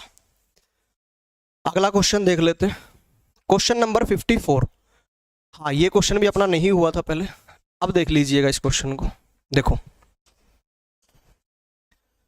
ऊपर वाले क्वेश्चन का आंसर 6 ही आएगा, टेंशन ना लो। ये देखिएगा, कह रहा है ए, बी तथा सी ने मिलकर एक व्यापार में 50,000 रुपए लगा दिए। ए ने बी से 4,000 अधिक, बी ने सी से 5,000 अधिक, तो 35,000 के कुल लाभ में से ए का भाग कितना निकल करके आएगा। देखो, ए जो जुड़ता है वो बी के साथ जुड़ता है, बी जो जुड़ता है वो सी के साथ जुड़ता है। आपके पास में 3 कैंडिडेट हैं, ए बी सी, तो आप सी को सी रहने दो, सी को आप सी रहने दो, समझ गए। अब देखो, सी को सी रखने का फायदा क्या होगा, बी ने क्या कर रखा है, जितने सी ने लगाए हैं ना उससे 5,000 अधिक, तो बी के कितने होंगे, आप कहोगे जितने सी ने लगाए उससे 5,000 अधिक, तो सी से 5,000 अधिक हो गई, बी की वैल्यू सी प्लस 5,000 हो गया। अच्छा, अब मैंने इसके आगे 000 नहीं लगाई है, वजह क्या है कि हर जगह 000 दिखाई पड़ रही है, यहां भी, यहां भी, यहां भी और वहां भी। क्लियर है ना, तो इसलिए मैं नहीं लगा रहा हूं। मेरे को वैसे पता लग गया कि मैं 1,000 से अभी के लिए भाग करके चल रहा हूं, तो लास्ट में जाकर के मैं गुणा कर दूंगा। आगे मेरी बात समझ में, आगे क्या कर रहा है कि भाई ए की वैल्यू कितनी है, तो ए ने बी से भी 4,000 अधिक लगा रखे हैं, यानी कि बी ने लगाए सी प्लस 5, तो ए कितने लगाएगा, सी प्लस 5 प्लस 4, यानी कि सी प्लस 9। और अब इन तीनों का जोड़ मेरे को पता है कि कितने के बराबर दे रखा है, 50 के। मैं कह रहा हूं क्योंकि यहां 4,000 को मैं 4 लिए बैठा हूं, इस 5,000 को मैं 5 लिए बैठा हूं, तो इस 50,000 को मैं 50 ही लूंगा। 000 छोड़ ही रखी है मैंने भाई, इतना वजन ठहकना मरने का कोई फायदा नहीं। 1 2 और 3, 3 बार सी आया, 9 और 5 14, और 14 को अगर उधर फेंकेंगे तो घट जाएगा, 50 में से 14 घटाओगे कितना बचेगा, 36। तो मैं कह सकता हूं सी की वैल्यू कितने के बराबर आ गई, 12 के बराबर। अब अगर व्यक्ति सी के लिए कितने की इन्वेस्टमेंट है, मेरे पास में 3 कैंडिडेट हैं ए बी सी, उनमें से सी कितना आ गया, 12। तो औरों को निकालने के लिए देखो यही चीज यूज कर लेंगे कि बी की वैल्यू क्या थी, सी से 5 ज्यादा, तो 12 से 5 ज्यादा यानी कि 17 हो जाएगा। और ए की वैल्यू क्या थी, इससे भी 4 ज्यादा यानी कि 17 से भी 4 ज्यादा है, तो 21 हो जाएगी। ये हो गया इन तीनों के द्वारा इन्वेस्टेड मनी का रेशियो, जिनका तीनों का जोड़ कितने के बराबर है, पूरा 50,000 के बराबर है। 21:17:12 आ गया। अब निकालना किसको है, तो कहना चाहता है ए का भाग बता दो कितने के बराबर है, तो ए क्लियर कट दिखाई पड़ रहा है कि 21 के बराबर होगा, बटे में कितने पर होगा, ये 50 के, या फिर इधर से जोड़ लगा करके देख लेना, 21/50 आएगा, गुणा में अब जितना लाभ हुआ है, कितने का लाभ हुआ है, 35,000 रुपए का लाभ हुआ है, तो गुणा में 35,000 कर दो, ये क्वेश्चन का राइट आंसर बन गया। अब 000 नहीं छोड़नी, करू रहा है कि फिर कह दो यार तेरे ने गड्डी ले ली 000 अंदर 000 दिए छोड़, यो काम हो रहा है कि कौन चल रहा है भाई। वो रेशियो फॉर्म करना था, उधर कर सकते हैं, 1 0 से 1 0 काट दिए, और 5 से कितना हो जाएगा, 7 पे कैंसिल, और 00 एज इट इज, 21 की और 7 की गुणा 47 हो जाएगी, और 00 लगा हुए 14,700 इस क्वेश्चन का राइट आंसर हो जाएगा, जो कि इस स्टूडेंट का तो फिर से गया भाई साहब, ये जिसका भी पेपर उड़ा रहा है इसका तो फिर तक गया ये सवाल।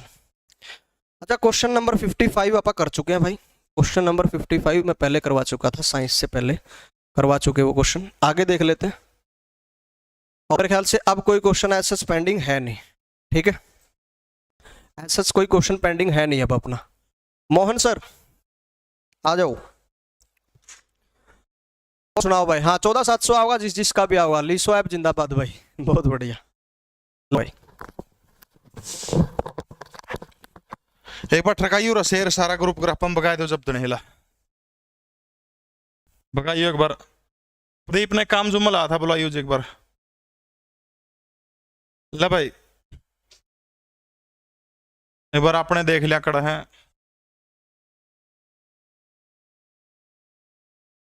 हरियाणा जीके के कि मैं तो उसे टाइम करवा दिए थे, थोड़े मोटे रह रहे हैं वहीं करवा देंगे। लो भाई दूध दाद ले आओ, कर देंगे। लो भाई इंग्लिश हिंदी के भी सारा सौदा तैयार है। लो भाई आ गया हमारा गांव जगमग गांव योजना, ठीक है। इसके तहत भाई 5300 ला रखा है इस भाई ने, लेकिन जो है अभी जो अगस्त की बात है, अगस्त में सीएम साहब ने जब घोषणा करी थी, हरियाणा प्रदेश के मुख्यमंत्री ने घोषणा करी थी अगस्त में, उस टाइम पर लगभग 5743 गांव थे उस टाइम पर लगभग, ठीक है। तो 5743 के हिसाब से अगर आप देखा तो भाई 6000 वाला ऑप्शन जो फिट बैठेगा। बाकी देखो ये के देने का काम करेंगे। मोतीलाल नेहरू स्पोर्ट्स के खेल के बारे में पूछ रहा कि मोतीलाल नेहरू के बारे में कौन सी बात सही है, तो बिल्कुल राय सोनीपत के अंदर है, सीबीएसई से संबंधित है। ये दोनों जो है बिल्कुल ए और बी दोनों बिल्कुल सही है भाई, ठीक है, बिल्कुल दोनों के दोनों सही है। हरियाणा की ग्रामीण जनसंख्या के बारे में पूछ रहा तो हरियाणा की ग्रामीण जनसंख्या 65.12% जो है हरियाणा की कौन सी ग्रामीण जनसंख्या, तो आपने याद रखना है 65.12। हरियाणा और भारत को खिलाड़ी देने के लिए प्रसिद्ध बैसवाल कला किस जिले के अंदर पड़ता है? भिवानी, सोनीपत, रोहतक और करनाल। बैसवाल कला गांव पूछ रहा है, तो बैसवाल कला मास्टर सतबीर का गांव है, आपने बेरा होगा। योगेश्वर दत्त का जन्म कड़ा हुआ था, तो इसी बैसवाल कला गांव के अंदर ही योगेश्वर दत्त का जन्म हुआ था। और ये गांव हरियाणा के कौन से जिले के अंदर पड़ता है? तो सोनीपत जिले के अंदर जो है बैसवाल कला गांव किस जिले के अंदर पड़ता है? तो याद रखना है सोनीपत जिले के अंदर बैसवाल कला गांव है, ठीक है। ओक्की खातर भाई पूछ रखा है, ओक्की खातर कौन सा प्रसिद्ध है? फटाफट बताओ शाबाश। महिला हॉकी के लिए हॉकी की नर्सरी किसको कहा जाता है? महिला हॉकी की नर्सरी तो किसको कहा जाता है? शाहबाद जो है, शाहबाद को क्या कहा जाता है? हॉकी की नर्सरी कहा जाता है, ठीक है। हॉकी की नर्सरी महिला हॉकी किसको कहा जाता है? शाहबाद को कहा जाता है।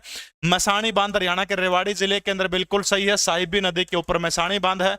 कौशल्या बांध पिंजौर के अंदर है। कौशल्या जो है, कौशल्या किसकी सहायक नदी है? तो याद रखना घग्गर नदी की सहायक नदी है। 2008 के अंदर ये बांध बनना शुरू हुआ था। 2008 से लेकर के कब से कब तक बना है? 2008 से 2012 तक बना है। तो ए और बी दोनों जो है बिल्कुल सही है, मैसाणी बांध और कौशल्या बांध, ठीक है, ये बिल्कुल सही दे रखे हैं। निम्न में से कौन सा हरियाणा का नृत्य का रूप नहीं है? लूर नृत्य बिल्कुल सही है, बांगर के क्षेत्र में है। रबी की फसल बोने का संकेत इसको बताया जाता है। खोड़िया नृत्य कब करा जाता है? बारात जब जाया पाछा लुगाई पता ही नाचा करे। खोड़िया नृत्य, फाग नृत्य महिला पुरुष दोनों करा, होली तो पहले करा जा करा। तो एक नृत्य बच गया, कौन सा नृत्य? नृत्य का नाम क्या है? ताल घड़ी नृत्य। हरियाणा प्रदेश के अंदर यो नहीं है, ठीक है। हरियाणा किस वर्ष पूर्ण राज्य बना था? तो सभी ने बेरा 1966 के अंदर हमारा हरियाणा प्रदेश किसके अंदर आया था? अस्तित्व के अंदर आया था 1966 के अंदर, ठीक है। पंजाब पुनर्गठन विधेयक किसके द्वारा पेश किया गया था? तो गुलजारी लाल नंदा के द्वारा पेश किया गया था। 18 सितंबर 1966 को किया गया था। हरियाणा पुनर्गठन विधेयक पूछ ले किसके द्वारा? तो सरदार हुकम सिंह के द्वारा प्रस्तुत किया गया था। तीसरी लोकसभा उसमें चल रही थी। सरदार हुकम सिंह उस समय क्या हुआ करते थे? लोकसभा के स्पीकर हुआ करते थे। तो 1966 के अंदर हमारा हरियाणा पूर्ण राज्य बना था। हरियाणा में कितने विधानसभा क्षेत्र हैं? तो बिल्कुल आसान सा प्रश्न है, 90 है। 90 में से 17 किसके लिए? एससी के लिए आरक्षित है। 2026 के अंदर जब क्या बैठेगा? तो 2026 के अंदर प्री सीमन आयोग बैठेगा। और प्री सीमन आयोग के बाद हरियाणा के अंदर 2026 में सीटों की संख्या कोई आपसे पूछता तो कितनी हो जाएगी? फिर 126 सीटें हरियाणा प्रदेश के अंदर हो जाएगी, ठीक है। कितनी हो जाएगी? 126 सीटें हरियाणा प्रदेश के अंदर हो जाएगी। ले भाई भारतीय प्रशासनिक सेवा के अधिकारी कैडर, इसके बारे में पूरी जानकारी नहीं मिल पा रही है। माता प्रसाद यूपीएससी के अध्यक्ष रह चुके हैं, सुबीर दत्ता भी रह चुके हैं। एसके मिश्रा बंसीलाल के प्रधान सचिव हुआ करते थे, इसके बारे में कंफर्म नहीं है कुछ भी। हरियाणा की नहर नेटवर्क प्रणाली में क्या नहीं है? यमुना प्रणाली है, बाखड़ा भी है, लिफ्ट भी है, कौन सी सिंधु नदी है। भारत और पाकिस्तान के बीच में 1960 के अंदर जो है सिंधु नदी जल समझौता हुआ था, ठीक है। तो याद रखना सिंधु नदी जल समझौता भारत और पाकिस्तान के बीच में हुआ था, ये आपने याद रखना। तो सिंधु नदी प्रणाली जो है ये हमारे हरियाणा के अंदर नहीं है। निम्नलिखित में से जो है कौन सा जिला पंजाब और राजस्थान के साथ में सीमा साझा करता है? अपना बहुत बार जिक्र हो चुका है कि पंजाब और राजस्थान, बिल्कुल आप हरियाणा का मैप देखेंगे तो सीमा के ऊपर एक जिला सिरसा, इधर वाली सीमा किसके साथ लगती है? इसकी पंजाब के साथ लगती है। इधर वाली सीमा किसके साथ लगती है? राजस्थान के साथ लगती है। पंजाब और राजस्थान के साथ में सबसे लंबी सीमा रेखा बनाने वाला हरियाणा का जिला कौन सा है? तो सिरसा है। हरियाणा का पशु कौन सा? ऊंट, कोनी, बाघ, कोनी, काला हिरण, ब्लैक बक जो है क्या है? हरियाणा का राजकीय पशु है। पीछे एक बरगद वाला क्वेश्चन पूछ रखा था भाई, पहला पेपर के अंदर भाई हरियाणा का राजकीय वृक्ष पूछ रखा था। सीधी सी बात है, या तो उन्हें पीपल देना था, लेकिन पीपल ऑप्शन में नहीं था, बरगद दे रखा था। बरगद भारत का राष्ट्रीय है, लेकिन जहां तक इस चीज को सही माना जा सकता है, एक शब्द है पवित्र अंजीर। ये जो पवित्र अंजीर शब्द जो है, पवित्र अंजीर, ये पवित्र अंजीर शब्द जो है, ये चीज आपने ध्यान में रखना, क्योंकि पवित्र अंजीर शब्द जो है आपने याद होगा भगवान बुद्ध को बोध गया के अंदर पीपल के वृक्ष के नीचे, जिसको हम बोधि वृक्ष कहते हैं, जो उसी बोधि वृक्ष के नीचे क्या हुई थी, ज्ञान की प्राप्ति हुई थी। और उसी बोधि वृक्ष को क्या कहा जाता है, पवित्र अंजीर कहा जाता है। अब वो डिपेंड करेगा एनटीए के ऊपर कि वो किस चीज को अपना वो सिस्टम मानेगी। एनटीए के ऊपर डिपेंड करेगी कि एनटीए किसको मानेगी, या तो पवित्र अंजीर को मानेगी, नहीं फिर सबको नंबर देने का काम करेगी उसके अंदर। ठीक है, निम्न में से हरियाणा की पारंपरिक पोशाक का हिस्सा नहीं है, यह बात पूछ रखी है। पारंपरिक पोशाक का हिस्सा नहीं है, यह बात पूछ रखी है। दामन, बिल्कुल मारा हरियाणा में, बूढ़िया खूब पारा दामन। पगड़ी पैरी जाओ सिर के ऊपर। चुंदड़ यानी चुंदड़ी कहना चाहो, चुंदड़ी है तो दामन भी है, पगड़ी भी है, चुंदड़ भी, तो के बच गया चोरनो। चोरनो बिरानी के एड़बैद है, बस इतना याद रख लियो, चोरनो हरियाणा में कोनी। समझ के दोगे तो बड़े अच्छे तरीके से हो जाओगी। रही बात भाई कट ऑफ की, तो कल जो है, कल शाम के पेपर के बाद आपकी एडजेक्ट कट ऑफ जो बताने का काम करेंगे। मॉर्निंग वाला पेपर जो था वो आसान था, लेकिन अब वाला जो है थोड़ा सा मॉडरेट लेवल का, अपन इसको कैसे कहा, यानी इवनिंग वाले से जो है, मॉर्निंग वाले से इवनिंग वाला थोड़े से अच्छे क्वेश्चन दिए गए हैं। खास तौर पर मैं करंट अफेयर की बात करूं, मैं तो सॉरी नेशनल जीके की बात करूं, तो नेशनल जीके थोड़ी सी बढ़िया लेवल की दे रखी है। वीर शिकारगढ़ वन्य जीव अभियान कहां पर है? वीर शिकारगढ़, फटाफट बताओ। पंचकुला है, करनाल है, कैथल है, या फिर जींद है? जींद के अंदर कौन सा है? बीरबारा है। कैथल के अंदर कौन सा है? सरस्वती है। तो करनाल है कौन, तो एक बच गया। पंचकुला के अंदर कौन सा है? तो वीर शिकारगढ़ वन्य जीव अभियान कहां पर है? पंचकुला के अंदर है, पिंजौर के अंदर। और इसी लिख दा क्या देखो नहीं हो, इसी वीर शिकारगढ़ के अंदर आपने याद रखना क्या है, वीर शिकारगढ़ के अंदर गीध प्रजनन केंद्र जो कड़ा पड़ा है, इसी वीर शिकारगढ़ के अंदर क्या है? गीध प्रजनन केंद्र। तो हरियाणा के कौन से जिले के अंदर है? तो हरियाणा का आपने याद रखना, हरियाणा के पंचकुला जिले के अंदर है। एक बार सेशन को सारे के सारे लाइक कर दीजिएगा। कीर्ति चक्र विजेता को एक बार में हरियाणा सरकार के द्वारा कितनी राशि दी जाती है? करंट अफेयर की जो अपनी क्लास थी, उस करंट अफेयर की क्लास में प्रश्न आ रहा है, नुक्का नहीं हो। ठीक है, तो बताओ शाबाश। 75 लाख है, 25 लाख है, 51, 21, 22, सैकड़ा, हजार, 10,000, लाख, 10 लाख, कितने हो गए रहे? 51 लाख रुपये हो गए, या फिर यूं तरला। तो यू बिल्कुल उस क्लास के अंदर भी अपने बताया गया था, तो याद रखना 51 लाख रुपए जो है कीर्ति चक्कर के अंदर जो है कितनी राशि दी जाती है? 51 लाख रुपए जो है कीर्ति चक्कर के अंदर दी जाते हैं। एक बार सारे लाइक कर दो सेशन को, शाबाश। चिंकारा प्रजनन के अंदर कड़ा है, फटाफट बताओ शाबाश। कैसा गया पेपर, फटाफट बताइएगा शाबाश। मोहन कुमार भाई, जल्दबाजी में जैसा आपके ऊपर एग्जाम में प्रेशर होता है, मैडम के ऊपर जब यहाँ टीचर एकदम एग्जाम इसको देखता है तो उसके ऊपर बहुत ज्यादा प्रेशर होता है बेटा। हो सकता है एक आधा प्रश्न उनके हाथ से गलत निकल गया हो, कोई बड़ी बात नहीं। उन्होंने शायद ग्राम का किलोग्राम था, कोई ऐसा सिस्टम था, मैडम ने तुरंत बता दिया था उसी टाइम पे, लास्ट में बता दिया था बेटा।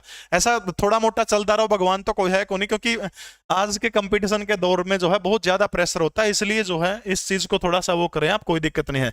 बताओ वैसे बस कैरो भिवानी के अंदर, ठीक है, चिंकारा और मोर और चिंकारा आ जाता तो फिर कड़ा है, बताओ शाबाश। अगर नो आ जाता मोर और चिंकारा प्रजनन के अंदर, दोनों आ जाते। ये तो चिंकारा प्रजनन के अंदर है, मोर और चिंकारा। अच्छा फटाफट नो बताओ कितने ठीक होने लग रहे, कितने ठीक लगा है? कट ऑफ का अगर मैं आइडिया बताऊं, अगर कहीं पे भी लीक नहीं होता मामला भाई, अगर कहीं भी ठीक ठाक हो, क्योंकि एक चीज तो सबसे बड़ी काम क्या कर दिया एनटीए के द्वारा, जो सीटर गैंग बैठा कर दिया, उसके ऊपर पूर्णतः प्रतिबंध लग गया है। अभी आज महेंद्रगढ़ से एक बंदा पकड़ा गया, एनटीए ने दिल्ली से सीधा संदेशा भेजा महेंद्रगढ़ एसपी को कि ये इसी तरह से फलानी जगह बंदा फेंक बैठा, उसको तुरंत उड़ा लिया। ये अच्छा काम हुआ है। बस रही बात अगर पेपर, बस बिल्कुल भाई पेपर अगर मान लिया सही तरीके से हुआ तो मान के चलिए 74-75 तक जिसके जनरल कैटेगरी के अंदर बनने लग रहे, वो बंदा बिल्कुल सेफ माना जाएगा। 80 प्लस नहीं जाएगी कट ऑफ, 74-75 तक जिसके बनने लग रहे। बाकी कल का पेपर देख के पूरा एनालिटिक्स करके उसके बाद अपन बात करेंगे। ऊन लागा अपना 80 प्लस जाओगे, लेकिन 80 प्लस का कोई मामला कौन, ठीक है कह रहा हूं। अच्छा भारतीय प्रबंध संस्थान कहां पर है? आईआईएम पूछ रहे, क्या फटाफट बताओ आईआईएम कहां पर है? भिवानी के अंदर है, करनाल के अंदर है, पंचकुला के अंदर, या फिर रोहतक के अंदर? आईआईएम पूछ रहे, क्या फटाफट से बस।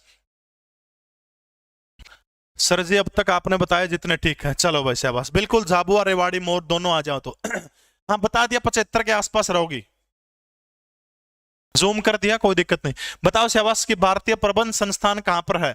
भिवानी के अंदर कोनी, करनाल के अंदर कोनी, पंचकुला और फिर रोहतक। बिल्कुल नेहा बेनीवाल सबसे सही उत्तर दिया आपने। आईआईएम पूछ रहे क्या भूपेंद्र सिंह हुड्डा के समय के अंदर कहां पर बना था? तो याद रखना हरियाणा के रोहतक जिले के अंदर जो है आईआईएम है, ठीक है। ले भाई दो महत्वपूर्ण स्मारक है, लाट और हुमायूं की मस्जिद किस स्थान के ऊपर है? लाट और हुमायूं की मस्जिद, बताओ शाबाश, हरियाणा के अंदर कौन से स्थान के ऊपर है लाट और हुमायूं की मस्जिद? कुरुक्षेत्र के अंदर नहीं है, नौरंगाबाद। नौरंगाबाद को क्या कहा जाता है, याद रखना आपने, प्राकृत नाग कहा जाता है नौरंगाबाद को, ठीक है। क्या क्या जाओ, प्राकृत नाग कहा जाता है। किस गणराज्य की राजधानी हुआ करता था, तो याद रखना आपने, योद्धे गणराज्य की क्या हुआ करता था, राजधानी हुआ करता था। इंडो ग्रीक सिक्के यहां से मिले हैं, योद्धे के सिक्के मिले हैं, योद्धियों की टकसाल जो है ये यहां से मिली है, ये चीज आपने याद रखनी है, ठीक है। इसके बाद अच्छा, कल का पेपर में भैया एक मोस्ट इंपोर्टेंट एक नंबर तो आपने बता दिया, पक्का आया पाओगा। ये जो सतत विकास एसडीजी इंडेक्स पूछा जाओ है, कौन सा के पूछ रहा था, उसका मैं लास्ट में होगा 100वां प्रश्न है वो, मैं अपना लिंक भेज दूंगा मेरा टेलीग्राम चैनल के अंदर, पक्का एक प्रश्न उड़ता होगा। दोनों मॉर्निंग में भी दे रखा था, इवनिंग में भी दे रखा था। बिहार और पंजाब का पूछ रखा था जो मॉर्निंग में, इबकाड़ा शायद राज्य उसका है, महाराष्ट्र का और कर्नाटक का पूछ रखा है। उसमें एक प्रश्न लगभग 100% कल का पेपर में भी देखने को मिलेगा, उनका चगोड़ के पीछे और रट्टा मार लियो आप, वो मैं टेलीग्राम चैनल में लिंक दे दूंगा, पूरी की पूरी प्रोवाइड करा दूंगा, और तो आप देख लियो। बिल्कुल सही है भाई, कड़ा है। तो याद रखना, हरियाणा का फतेहाबाद जो है, फतेहाबाद के अंदर क्या है, लाट की मस्जिद भी है, और हुमायूं का मकबरा जो है, हुमायूं की मस्जिद कह लीजिए, हुमायूं का मकबरा कह लीजिए, कड़ा है। तो याद रखना, हरियाणा का कौन सा जिला है, तो हरियाणा के फतेहाबाद जिले के अंदर जो है लाट की मस्जिद है। और फतेहाबाद को बसाने का काम किसके द्वारा किया गया था, फिरोज शाह तुगलक, ठीक है। फिरोज शाह तुगलक के द्वारा हरियाणा के हिसार और फतेहाबाद को बनाने का काम किया था, अपने इसके बेटे के नाम के ऊपर जो है इसने बसाने का काम किया था। उस जगह की पहचान करिए जहां पर गुरु गोविंद सिंह पहाड़ी राजाओं के युद्ध के बाद 52 दिन तक रुके थे। दमतान साहिब गुरुद्वारा लाखन माजरा, दमतान साहिब हरियाणा के जींद जिले के अंदर पड़ता है, ठीक है। दमतान साहिब गांव है, और इसी गांव के अंदर जो है हिंदू और सिख जो है इसके अंदर पूजा अर्चना करने का काम करते हैं। गुरुद्वारा लाखन माजरा हरियाणा के रोहतक जिले के अंदर है, और इस लाखन माजरा गुरुद्वारे के अंदर क्या किया जाता है, इस लाखन माजरा गुरुद्वारा के अंदर जो सिखों के 9वें गुरु गुरु तेग बहादुर की याद के अंदर एक महोत्सव मनाया जाता है। महोत्सव का नाम क्या है, होला महोत्सव जो है किसकी याद में मनाया जाता है, इन्हीं की याद में मनाया जाता है। गुरुद्वारा कपाल मोचन, सही उत्तर है सुनीता बसेरा। गुरुद्वारा कपाल मोचन वो जगह जहां पर गुरु गोविंद सिंह कितने दिनों तक रुके थे, 52 दिनों तक रुके थे गुरुद्वारा के अंदर। इसके बाद आते समय वो कौन कहां पर रुके थे, तो आपने याद रखना गुरुद्वारा नड्डा साहिब के अंदर वो रुके थे, ठीक है भाई। लाट की मस्जिद पूछ रखी, ठीक है, लेकिन यहां पर ऑप्शन देखिएगा क्या दे रखा है, ठीक है। लाट की मस्जिद और हुमायूं की मस्जिद पूछ रखा है, फतेहाबाद आएगा, फतेहाबाद के अंदर हुमायूं का मकबरा भी आप इसको कह सकते हैं, फतेहाबाद सही आएगा। अकेली लाट की मस्जिद नहीं पूछ रखी बेटा इसने। पानीपत का तीसरा युद्ध किस किस के बीच में हुआ था, तो पानीपत का तीसरा युद्ध कब हुआ था, 14 जनवरी 1761 को पानीपत का तीसरा युद्ध हुआ था, जिसके अंदर जो है कौन कौन थे, बिल्कुल जो है मराठे लड़े थे, मराठे, और दूसरा कौन था, अहमद शाह अब्दाली लड़ा था। किस वंश का शासन हो, सकल राज्य घरेलू उत्पाद जीएसडीपी के बारे में निम्नलिखित कथनों पर विचार करिए।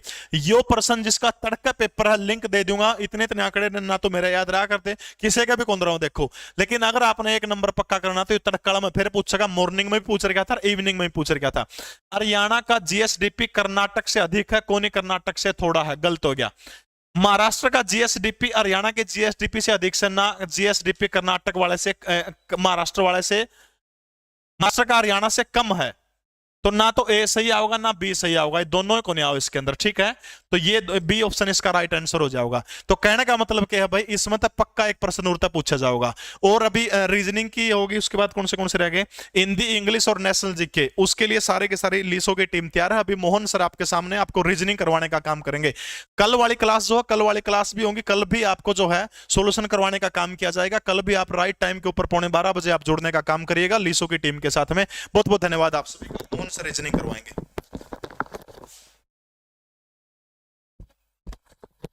एक भाई, अगर किसी ने ऑफलाइन कोचिंग लेनी है एसएससी जीडी की, तो हमारा जो हिसार के अंदर है लीसो ऐप का एक उपक्रम है, एसएससी जीडी की कोचिंग लेनी तो यूनिकॉर्न कैंपस के अंदर आप कोचिंग ले सकते हैं, ठीक है।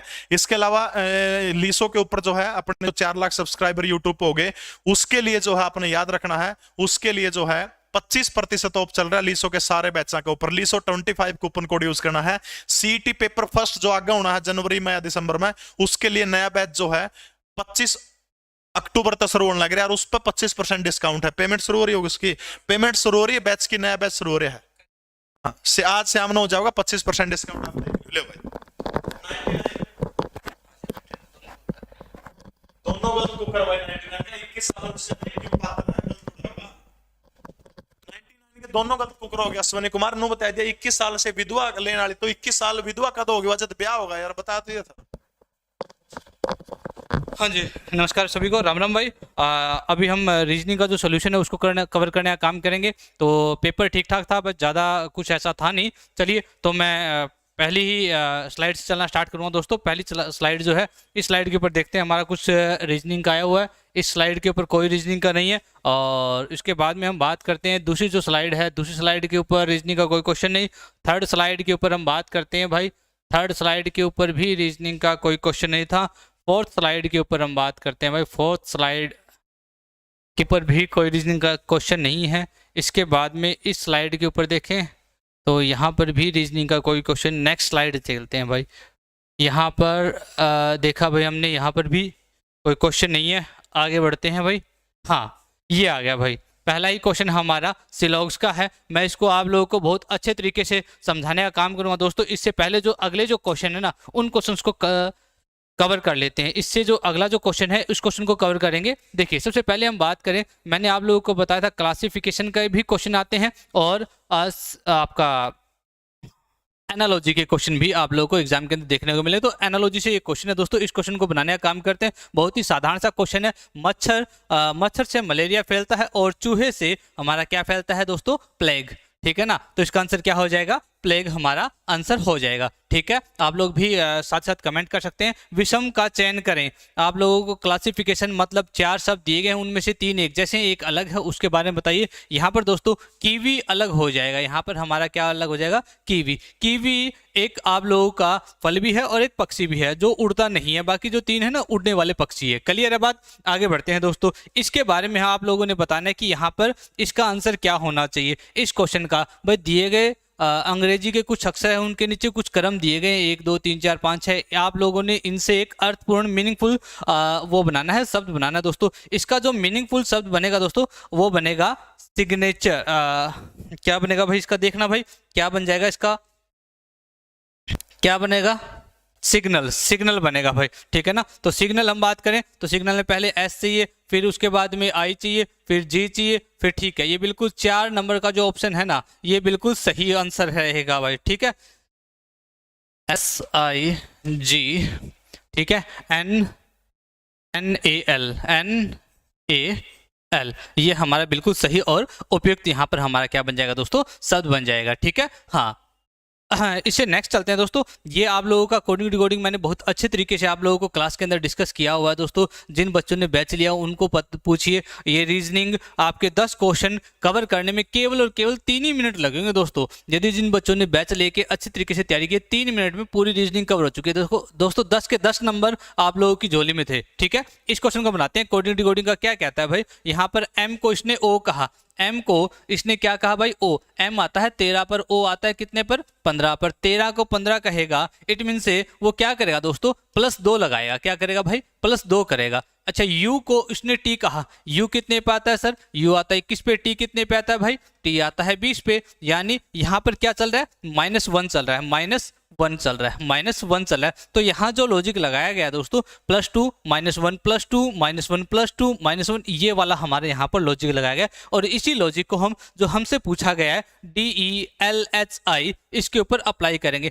यानी सबसे पहले शुरुआत किससे हुई है वो हम लोगों को देखना है। सबसे पहले शुरुआत प्लस से हुई है या माइनस से? सर सबसे पहले शुरुआत +2 से हुई है, तो हम +2 करेंगे भाई। डी कितने पे आता है मेरे दोस्त? डी आता है हमारा भाई 4 के ऊपर, इसमें +2 करेंगे तो यानी कितना बन जाएगा? 6। और 6 पर हमारा कौन आता है? एफ आता है। उसके बाद में हम बात करें ई आता है सर हमारा 5 के ऊपर। ई कितने के ऊपर आता है भाई? हमारा 5 के ऊपर आता है हमारा। ई आता है हमारा 5 के ऊपर, इसमें -1 करेंगे तो कितना बन जाएगा भाई? ई के अंदर -1 किया, 5 में से 1 गया तो 4। 4 पे कौन आएगा भाई? डी आएगा। उसके बाद में हम एल की बात करें, एल में कितने पे आता है? 12 पे आता है। एल आता है भाई 12 पे, और उसमें +2 करेंगे। 12 और 2 कितना हो जाएगा? 14। और 14 पे कौन आता है भाई? एन आता है। एफ डी एन कौन सा ऑप्शन हमें बता रहा है? FDN हमें केवल और केवल 4 नंबर ऑप्शन जो है हमें इसके बारे में बता रहा है। FDN कौन सा बता रहा है भाई? हमें बता रहा है ये डी ऑप्शन हमें इसके बारे में बता रहा है। 4 नंबर ऑप्शन हमें इसके बारे में बता रहा है। नेक्स्ट हम चलते हैं भाई। नेक्स्ट हमारा अगले पेज पे आएगा भाई। नेक्स्ट जो क्वेश्चन है उस क्वेश्चन को देखने का काम करेंगे दोस्तों। ये ब्लड एंड रिलेशन का दोस्तों आप लोगों के सामने एक क्वेश्चन आया है, इसको हम कवर करेंगे। क्या कहता है? बहुत ही प्यारा क्वेश्चन दिया गया है। मैंने एक दिन क्लास के अंदर बताया था कि सबसे पहले हम बात करें, देखो यहाँ पर ए है और यहाँ पर भी ए आए तो पहले वाला दूसरे वाला, पहले वाला दूसरे वाला, इस कॉन्सेप्ट को लगाएंगे। बट यहाँ पर क्या ए बी था और यहाँ पर बी ए, यहाँ पर ए बी, यहाँ पर ए बी, यहाँ पर ए बी, यहाँ पर बी ए, यानी पहले और दूसरे वाले को कंफ्यूज किया गया, थोड़ा सा कंफ्यूज किया गया दोस्तों। ठीक है, यहाँ पर देखते हैं इस क्वेश्चन को हम बनाएंगे कैसे दोस्तों। इसने कहा कि ये जो समीकरण दी गई है पी डॉलर, यहाँ पर दिया गया है दोस्तों पी डॉलर, पी के बाद में डॉलर दिया गया है और उसके बाद में दिया गया दोस्तों क्यू स्टार आर और उसके बाद में हैज़ और उसके बाद में दोस्तों एस दिया गया। तो सबसे पहले हम देखें दोस्तों, ये जो डॉलर है, डॉलर का मतलब क्या, डॉलर सेकंड लाइन में देता है ए बी का, ए डॉलर बी का अर्थ है ए बी की पत्नी है। ए कौन सी, देखो यहाँ पर पहली और यहाँ पर भी, यानी पहले वाली कौन, पी, पी पत्नी है किसकी दोस्तों, क्यू की पत्नी। इन दोनों के बीच में प्लस लगा दिया और ये हस्बैंड है तो इसको हमने ट्रायंगल में, मैंने आप लोगों को क्लास के अंदर डिस्कस करवाया गया, जो मेल कैंडिडेट है उसको हम ट्रायंगल के अंदर रखेंगे और फीमेल को हम सर्कल के अंदर रखेंगे दोस्तों। क्लियर है। यदि वो हस्बैंड वाइफ है तो उनके बीच में एक सिंबल और लगा देंगे ताकि हम कंफ्यूज ना हो, उनके बीच में हमने एक प्लस का सिंबल दोस्तों लगा दिया है। ठीक है, चलिए आगे बढ़ते हैं। और जो अगला जो है 33 कहाँ से आ गया भाई, 33 का पीछे वाले में कुछ था क्या, 33 वाला। आगे बढ़ते हैं भाई, यहाँ देखते हैं। ठीक है, अब इन दोनों के बीच में हमने देखना दोस्तों, इन दोनों के बीच में क्या दिया गया, स्टार। स्टार का मतलब क्या, ए बी का अर्थ है बी ए का भाई है, यानी दूसरे वाला भाई है किसका, पहले वाले का। दूसरे वाला कौन भाई, यहाँ पर आर, आर भाई है किसका, क्यू का, आर भाई है क्यू का। तो यानी देखो ये दोनों भाई हैं तो एक ही लाइन के अंदर आएंगे ना, एक ही पंक्ति के अंदर आएंगे। इसके बाद में आगे चलते हैं, इनके बीच में क्या दिया हुआ है, एस का ऑप्शन दिया है। ये कहता है ए बी का अर्थ है बी ए का पुत्र है, यानी दूसरे वाला पुत्र है किसका, पहले वाला। दूसरे वाला कौन भाई, एस, एस पुत्र है किसका, पहले वाले का। अब हमसे क्या पूछता है, तो दिया नीचे दिए कथन में कौन सा कथन सत्य है। अब सतन हमें बताना है कौन सा कथन इसमें सत्य है। क्यू आर का पिता है, जो क्यू है भाई ये आर का पिता है, नहीं भाई ये तो इसका भाई है, इसका मतलब पहले वाला कथन गलत।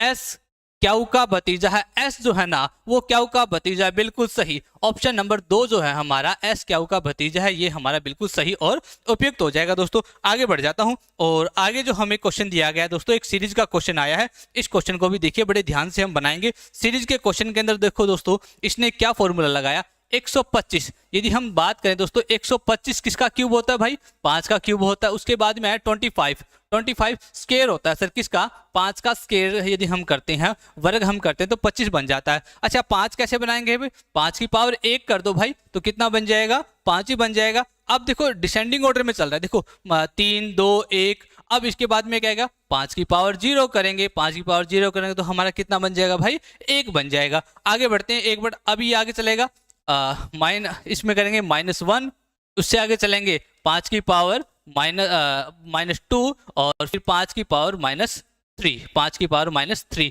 तो ये हमारा क्या हो जाएगा आंसर, यानी इसके अंदर यदि हम बात करें तो हमारा आंसर होगा दोस्तों 1। हमारा आंसर क्या बन जाएगा, 1 बन जाएगा। क्लियर है। आगे बढ़ता हूं और अगला जो क्वेश्चन है दोस्तों आप लोगों की स्क्रीन के ऊपर है, इस क्वेश्चन को बनाने का हम काम करते हैं। ये देखिए दोस्तों इस क्वेश्चन के अंदर, और एक और दोस्तों मैं बात बता देना चाहूँगा दोस्तों, 23 तारीख को यूनिकॉर्न कैंपस हिसार के अंदर लीसो की एक ब्रांच है जहां पर ऑफलाइन कोचिंग स्टार्ट की गई है एसएससी जीडी के लिए। जो साथी जुड़ना चाहता है डेमो लेके देखें आप लोगों को वहां का माहौल, टीचर और सभी चीज़ें अच्छी लगे तो आप लोग उसके अंदर एडमिशन ले सकते हैं। 23 तारीख को दोस्तों वहां पर बैच स्टार्ट किया गया, तो जरूर आप लोगों का मोस्ट वेलकम है। Red square market SCO 188 unicorn campus दोस्तों, आप लोग वहां पर आकर जुड़ सकते हैं और टीचर से अच्छी अच्छी चीज़ें समझ सकते हैं और SSC GD को का अपना जो सपना है उसको कवर कर सकते हैं। मिलते हैं देखिए अगले क्वेश्चन के ऊपर। सरिता 24 मीटर पश्चिम की ओर चलती है, कितने 24, ये दीजिए 24, ये कहाँ गई भाई, पश्चिम की ओर चली गई। ठीक है, इसके बाद में कहता है चलने के बाद वह दाएं मुड़ती है। दाएं कहाँ होता है दोस्तों, इसका राइट हैंड, और राइट हैंड चली भाई और कितना चलता है वो 24 मीटर। यहाँ पर भी वो कितने चली है दोस्तों, 24 मीटर ही चली है। इसके बाद वह बाएं मुड़ती है और 16 मीटर। यहाँ पर यदि राइट मतलब लेफ्ट में चली तो दोस्तों कितना 16 मीटर। इसके बाद में फिर से वह बाएं मुड़ती है और 24 मीटर चलती है। कितने चलती है, 24 मीटर दोस्तों वो चलती है। अब ये इसका क्या है दोस्तों, एंडिंग पॉइंट है, और ये इसका क्या है दोस्तों, स्टार्टिंग पॉइंट, जहां से उसने चलना आरंभ किया वो उसका आरंभिक बिंदु, और जहां पर वो आके रुक गई तो उसका कौन सा पॉइंट हो गया, अंतिम बिंदु, यानी एंडिंग पॉइंट दोस्तों। अब हमसे क्या पूछा गया है, आप सरिता आरंभिक बिंदु से अंतिम बिंदु के बीच की दूरी, यानी starting point two ending point के बीच का जो डिस्टेंस है ना, वो हमें बताना है। तो ये देखिए दोस्तों, ये वाला 16 है, तो ये वाला कितना हो जाएगा सर, ये भी 16 हो जाएगा, ये वाला कितना है 24, इन दोनों को जोड़ोगे दोस्तों तो आप सभी के सामने कितना आ जाएगा 40 मीटर।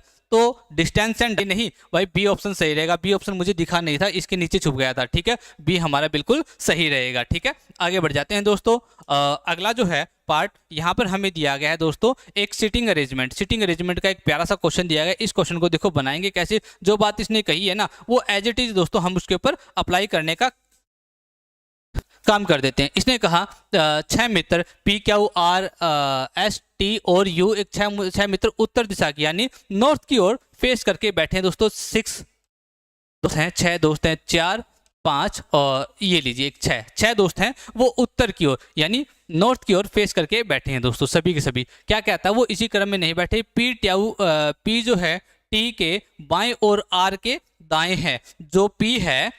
जो P है वो कहाँ है भाई, P को मान लेता हूं मैं यहाँ बैठाता हूं भाई, P को मैंने यहाँ बैठाया, और क्या कहता है R के तो दाएं, R के तो कहाँ है, R के तो राइट हैंड साइड है, और P T के बाएं, P जो है T के बाएं, T का लेफ्ट हैंड साइड है। आगे बढ़ते हैं, क्यू T के दाएं है, जो क्यू है ना, क्यू T के दाएं है, क्यू जो है T के दाएं हैं, और S के बाएं हैं, S के बाएं हैं, S यू के बाएं हैं, एस यू के बाएं हैं। और हमसे क्या पूछा है, क्यू के पड़ोसी कौन है, क्यू जो है ना, क्यू तो ये बैठा भाई, इसका एक पड़ोसी तो कौन है टी, एक पड़ोसी कौन है दोस्तों इसका एस। तो हमारा आंसर क्या बन जाएगा टी और एस, जो कि ऑप्शन नंबर दोस्तों हमें कहाँ दिया गया है, ए ऑप्शन के पहले ऑप्शन के अंदर दोस्तों ये हमें दिया गया है, ठीक है ना, पहले ऑप्शन के अंदर दोस्तों ये हमारा दिया गया है। क्लियर है, आगे बढ़ जाते हैं दोस्तों।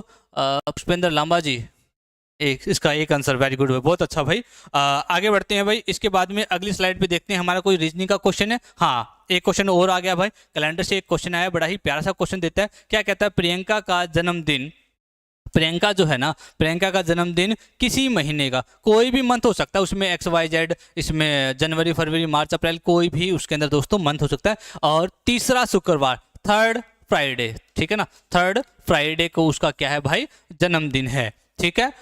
उसी महीने का चौथा दिन महीने का पहला सोमवार, 4th डे, यानी 4 तारीख, वार क्या था, 4 तारीख का दोस्तों हमारा वार जो है वो क्या वार था, सोमवार था। तो 3 तारीख का क्या हो जाएगा दोस्तों, 3 तारीख का हो जाएगा रविवार होगा, 3 तारीख का रविवार हो जाएगा। अच्छा, 3 का और 2 का क्या हो जाएगा दोस्तों, 2 तारीख का, अरे भाई ये क्या हो रहा है भाई इसके अंदर, 2 तारीख का दोस्तों क्या हो जाएगा, शनिवार हो जाएगा, क्या हो जाएगा, शनिवार हो जाएगा। और 1 तारीख का दोस्तों क्या हो जाएगा, शुक्रवार हो जाएगा, क्या हो जाएगा दोस्तों, शुक्रवार हो जाएगा, ठीक है ना। 1 का शुक्रवार, अगला शुक्रवार 1 को शुक्रवार है, 1 और 7 8, 8 और 7 15, यानी 15 तारीख को उसका दोस्तों जन्मदिन है। बिल्कुल मैंने छोटी सी गलती कर दी, माफी चाहूंगा दोस्तों, इसका आंसर बिल्कुल 15 आएगा, ठीक है, बिल्कुल। थैंक यू, बहुत बहुत धन्यवाद आप सभी का बताने के लिए। तो इसका आंसर दोस्तों क्या आएगा, 15 आप लोगों का बिल्कुल सही और उपयुक्त आंसर आएगा, ठीक है। चलो आगे बढ़ जाते हैं दोस्तों, और जो पहला जो क्वेश्चन है उस क्वेश्चन को हम कवर करने का काम करते हैं दोस्तों। ये रहा क्वेश्चन दोस्तों, इस क्वेश्चन को हम बनाने का काम करते हैं। मैंने आप लोगों को 150 वाला रूल जो है लगाकर हम इसको करते हैं। सम वाला जो कॉन्सेप्ट होता है उसमें सब्जेक्ट क्या होता है, 50 होता है, और ऑब्जेक्ट कितना होता है दोस्तों, ऑब्जेक्ट कितना होता है दोस्तों, ऑब्जेक्ट। चलो पहले आप लोग इस क्वेश्चन को बनाने का काम करें। अकॉर्डिंग टू यू इस क्वेश्चन का आंसर क्या होता है। यदि मैं एक डायग्राम बनाऊंगा दोस्तों, यदि मैं एक डायग्राम बनाऊंगा भाई, एक डायग्राम बनाता हूं, कुछ कुत्ते मछलियां हैं, कुछ कुत्ते क्या हैं दोस्तों, मछलियां हैं, कुछ कुत्ते हैं कि दोस्तों क्या है, मछलियां हैं। अब बात करते हैं, नेक्स्ट हम बात करें दोस्तों इस क्वेश्चन का। एक बार आप लोग मुझे आंसर देने का काम करें, इस क्वेश्चन का आप लोग मुझे आंसर दो दोस्तों, क्या इसका सही और उपयुक्त आंसर बन जाएगा दोस्तों। हाँ, एक को फ्राइडे था, 4 को मंडे, हाँ बिल्कुल मैंने वो सही कर दिया भाई, कोई दिक्कत वाली बात नहीं है उसके अंदर।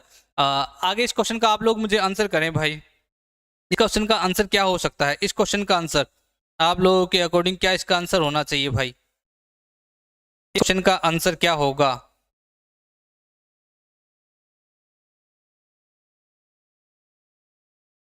हाँ जी, इस क्वेश्चन का आंसर क्या होगा।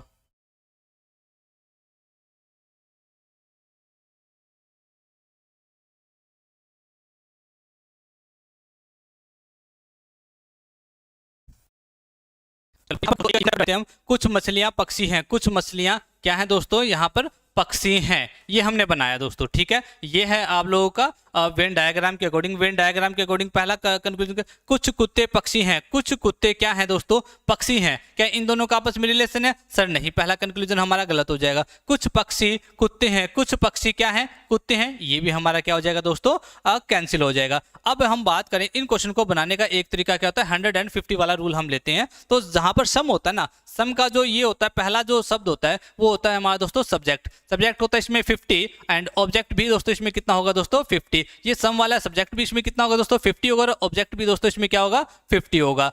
अब इन दोनों कंक्लूजन को जोड़ने के लिए दोस्तों हम एक रूल अप्लाई करते हैं। क्या करते हैं दोस्तों, यहाँ पर हमारा रूल आता है कि दोनों कंक्लूजन को जोड़ने के लिए हमारे पास एक शब्द कॉमन होना चाहिए। एक शब्द कॉमन है इनमें, बिल्कुल है सर कॉमन है, बट इसके अंदर यदि जो शब्द कॉमन है ना, अब उनमें से किसी एक के पास 100 होना जरूरी है। उनमें से किसी एक के पास क्या होना जरूरी है, 100 होना जरूरी है। क्या इन दोनों में से किसी के पास 100 है? नहीं। और इन दोनों से मिला के ये हमसे क्या पूछा गया, कंक्लूजन पूछा गया। तो यानी दोनों ही कंक्लूजन, इसमें तो जब कंक्लूजन मिले ही नहीं गए तो यानी इसका मतलब दोनों गलत है। तो यहाँ पर हमारा आंसर क्या आ जाएगा, न तो निष्कर्ष 1 और न ही निष्कर्ष 2 निकलता है। न तो निष्कर्ष 1 निकलता है, न ही निष्कर्ष 2 निकलता है दोस्तों। ठीक है, तो आशा करता हूं कि यहाँ पर रीजनिंग के आप लोगों ने जो क्वेश्चन किए बहुत ही अच्छे और प्यारे क्वेश्चन आप लोगों को एग्जाम के अंदर दिए गए थे, और आप लोगों ने सभी का बिल्कुल सही और उपयुक्त आंसर दिया होगा। 10 में से 10 क्वेश्चन आप लोगों के बिल्कुल सही हुए होंगे। ठीक है, और अभी आप लोगों के जो अगली जो है हिंदी है, इंग्लिश है, नेशनल जीके का कुछ एक जो पोर्शन है वो भी कवर करेंगे। और सर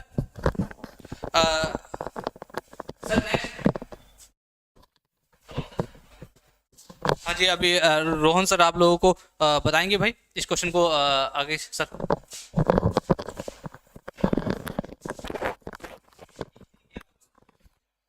चलो भाई, नमस्कार सभी को।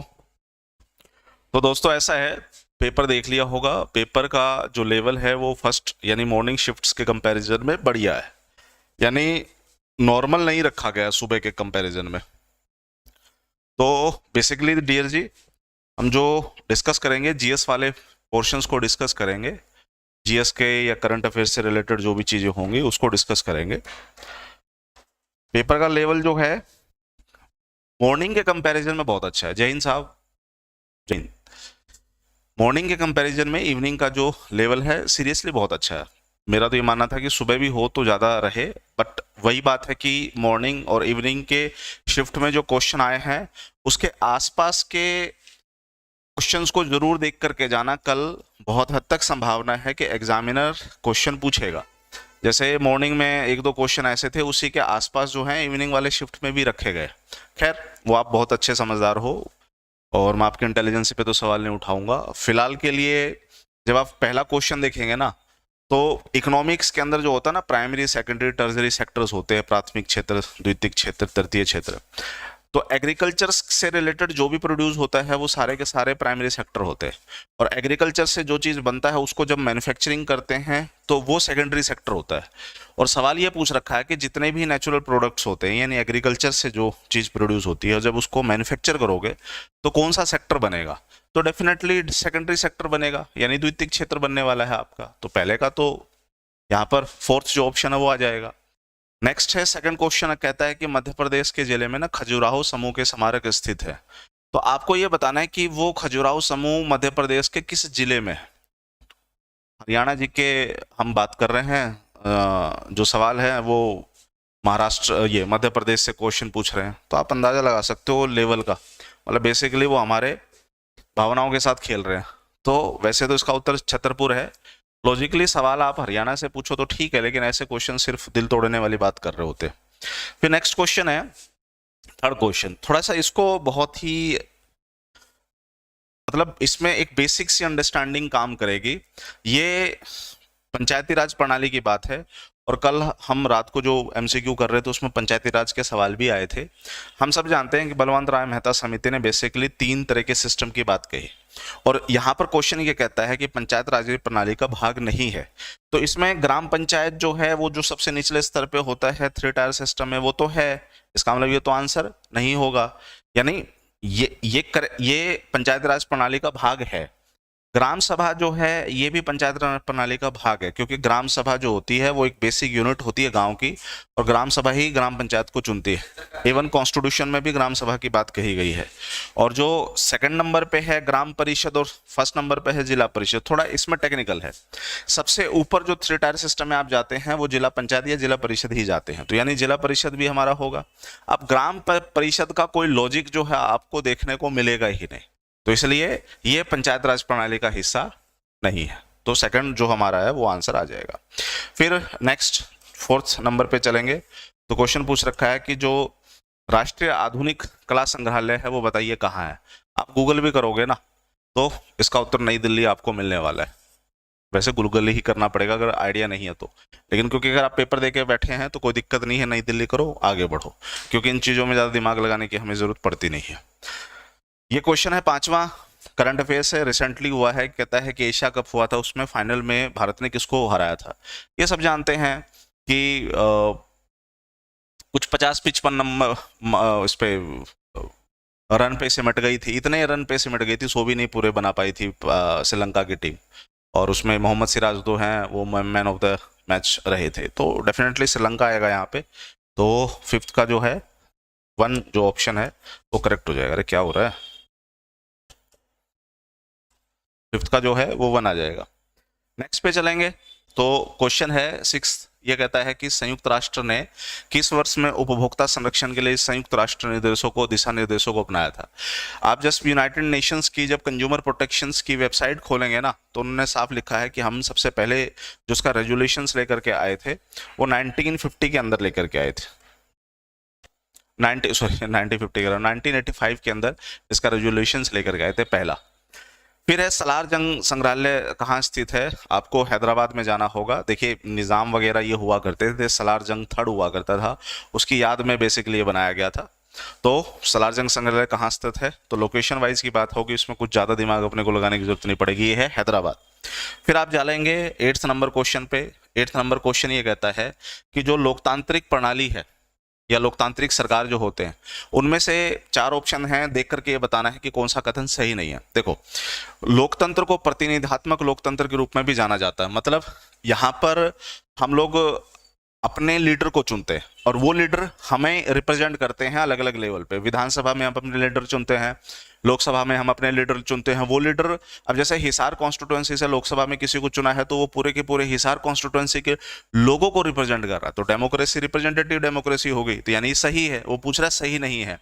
सेकंड कहता है कि भैया सार्वभौम वैश्य मताधिकार की गारंटी देता, मतलब जो वोटिंग एज होती है, वोटिंग एज में जो भी आ जाएगा सबको वोट डालने का अधिकार होगा, मेल फीमेल ट्रांसजेंडर गे लेस्बियन कोई फर्क नहीं पड़ता, वहां कोई डिस्क्रिमिनेशन नहीं है, यानी सेकंड स्टेटमेंट जो है वो हमारी सही है। थर्ड स्टेटमेंट कहता है कि लोकतंत्र जो है अपने नेताओं को चुनने का अधिकार देता है, बिल्कुल देता भाई। लोकतंत्र में जीतता है वही है जिसमें मेजोरिटी अपने नेताओं को डाल रही होती है। यानी पहले 3 स्टेटमेंट अगर हमारे सही हो गए तो उसका मतलब चौथा स्टेटमेंट जो है ऑटोमेटिकली गलत हो गया। अल्पतंत्र या इंग्लिश में ओलिगार्ची होती है, ओलिगार्की जो होती है वो सिस्टम होता है जिसमें कुछ लोग, सिर्फ कुछ लोग ही मिलकर के देश चलाते हैं। भारत में तो ऐसा है नहीं। ना जाने आज़ादी के बाद 1950 के बाद 1952 में जब पहली लोकसभा बनी तब से लेकर के अब तक कितने ही तो प्रधानमंत्री बन चुके हैं, अलग अलग पार्टियों के बन चुके हैं, अलग अलग कास्ट रिलीजन से बन चुके हैं। तो आप समझिएगा कि ये 4th जो है वो सीमित परिभाषा में नहीं आता, लोकतंत्र की परिभाषा में नहीं आता, तो इसलिए इसका जो आंसर है वो 4th होगा। फिर क्वेश्चन ये है कि भैया पृथ्वी को नीला ग्रह क्यों कहा जाता है। अब पृथ्वी को नीला ग्रह इसलिए नहीं कहा जाता क्योंकि वो नीला दिखता है, उसके नीला दिखने के पीछे का कारण ये है कि पृथ्वी पे 71% पानी है और उसी पानी का जो रिफ्लेक्शन होता है उस रिफ्लेक्शन से हम ये जानते, देखो मेरी कलर आपको जो शर्ट की कलर है वो ब्लू अगर इसलिए दिख रही है क्योंकि जो लाइट इस पे पड़ रही है वो इस कलर को रिफ्लेक्ट करती है। साइंस में 9वीं 10वीं में ही हम लोग ये पढ़ लेते हैं।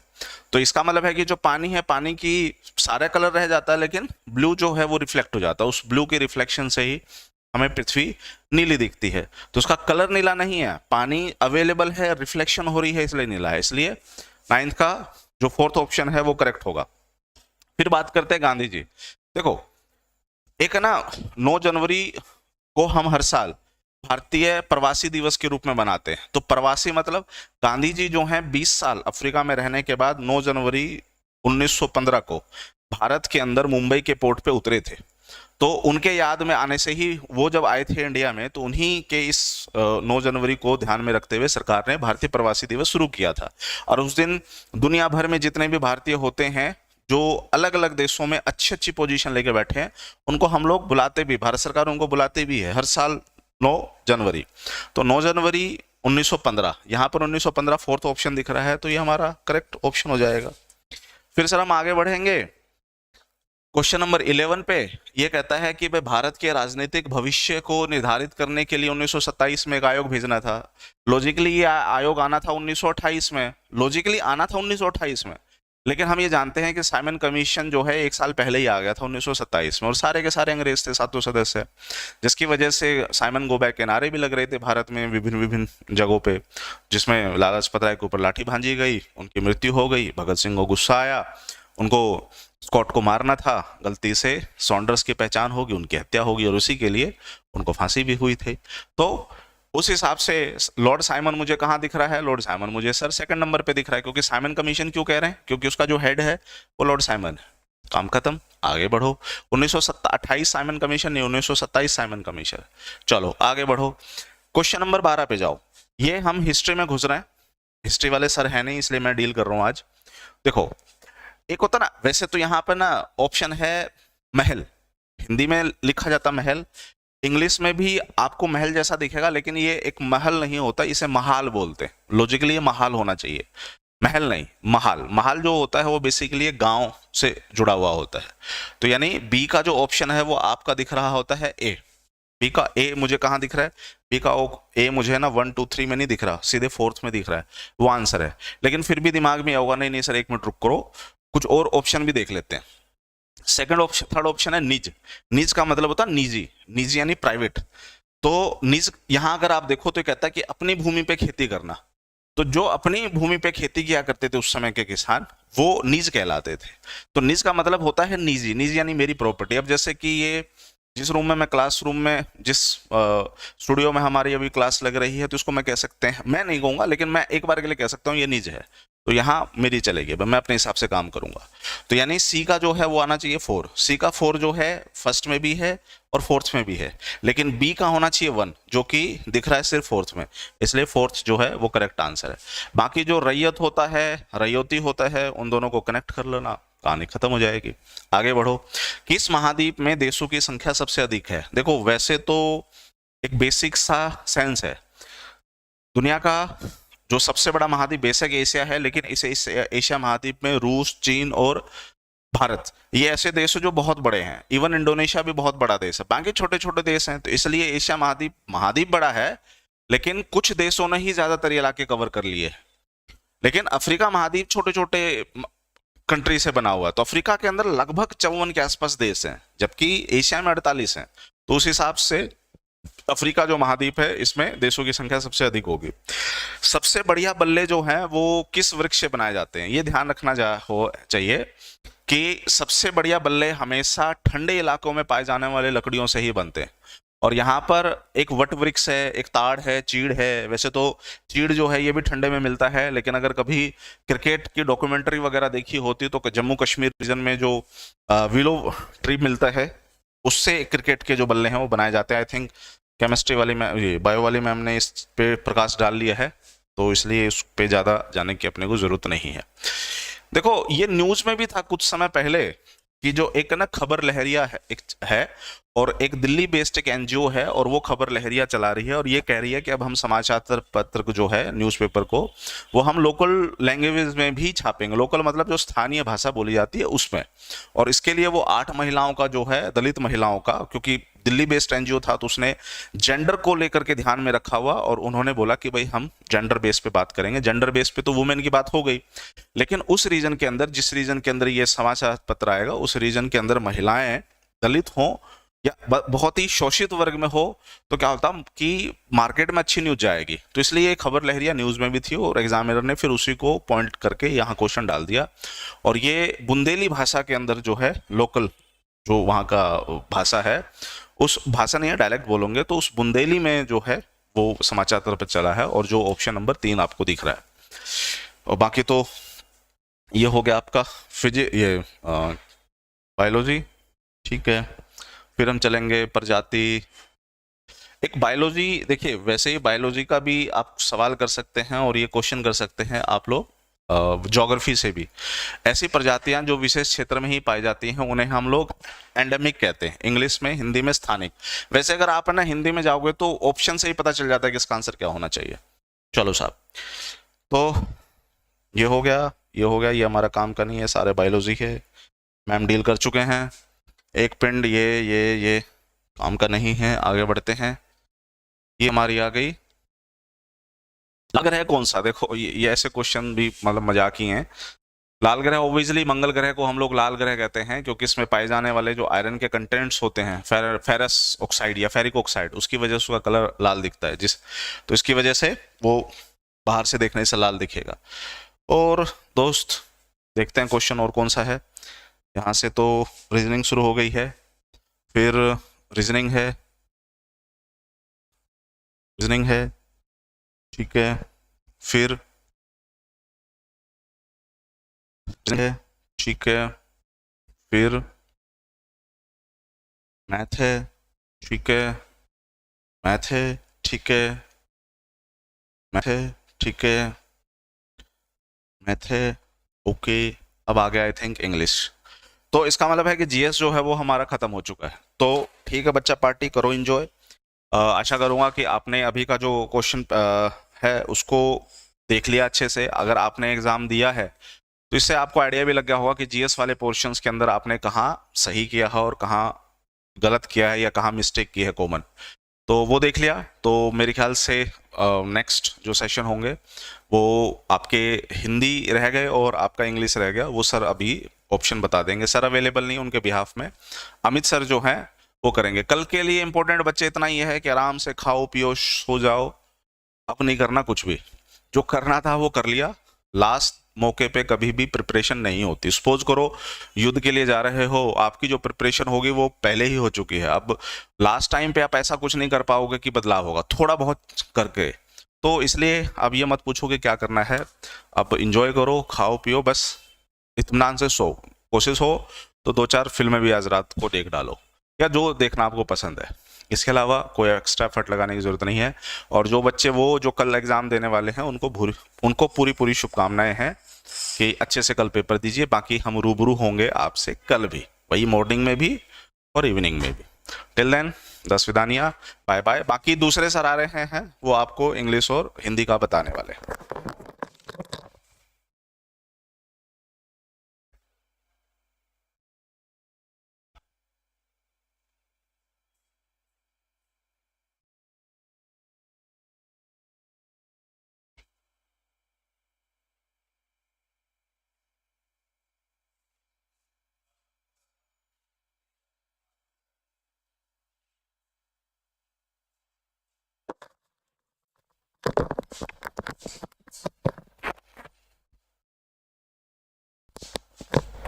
हाँ भाई, good evening to all of you. उम्मीद करूंगा सभी का एग्जाम बिल्कुल ठीक ठाक हो गया होगा। मैथ्स का तो सारा का सारा मंजीत सर ने करवा ही दिया है, कोई दिक्कत नहीं है। अभी जोगिंदर सर और अभी सर अवेलेबल नहीं है, इसलिए मैं आपको अभी इंग्लिश के क्वेश्चंस बता देता हूँ, ठीक है। इंग्लिश बड़ी आसान क्वेश्चन आ रहे हैं, मैं ही बता दूंगा इसका मतलब, तो आप लोग तो आराम से कर ही सकते हैं, कोई दिक्कत वाली बात नहीं है। तो पहले मैं आप लोगों के लिए सारे के सारे इंग्लिश वाले क्वेश्चन निकाल दे रहा हूँ। इंग्लिश क्वेश्चन ये रहे आपके सामने। जो पहला क्वेश्चन आपके सामने है जी, ये है एक्टिव पैसिव वॉइस का। एक्टिव पैसिव पर सुबह वाले में भी, शिफ्ट में भी आपके पास क्वेश्चन आया था, इस शिफ्ट में भी आया, उम्मीद की जाएगी कल वाले में भी आ जाएगी। एक्टिव पैसिव के लिए बड़ी कंडीशन आसान सी होती है, एक ही पॉइंट आपको देखना होता है। पहले क्वेश्चन को देख लेते हैं, ठीक है। हाँ बहुत बढ़िया, चलो भाई ठीक है। कह रहा है कि एक्टिव आपको बताना है, sentence in active voice. Question को क्या कह रहा है, एक बार आराम से समझ लीजिए कि choose the alternative which is best expresses the given sentence in active voice. Question क्या कर रहा है, the invitation cards will be sent today.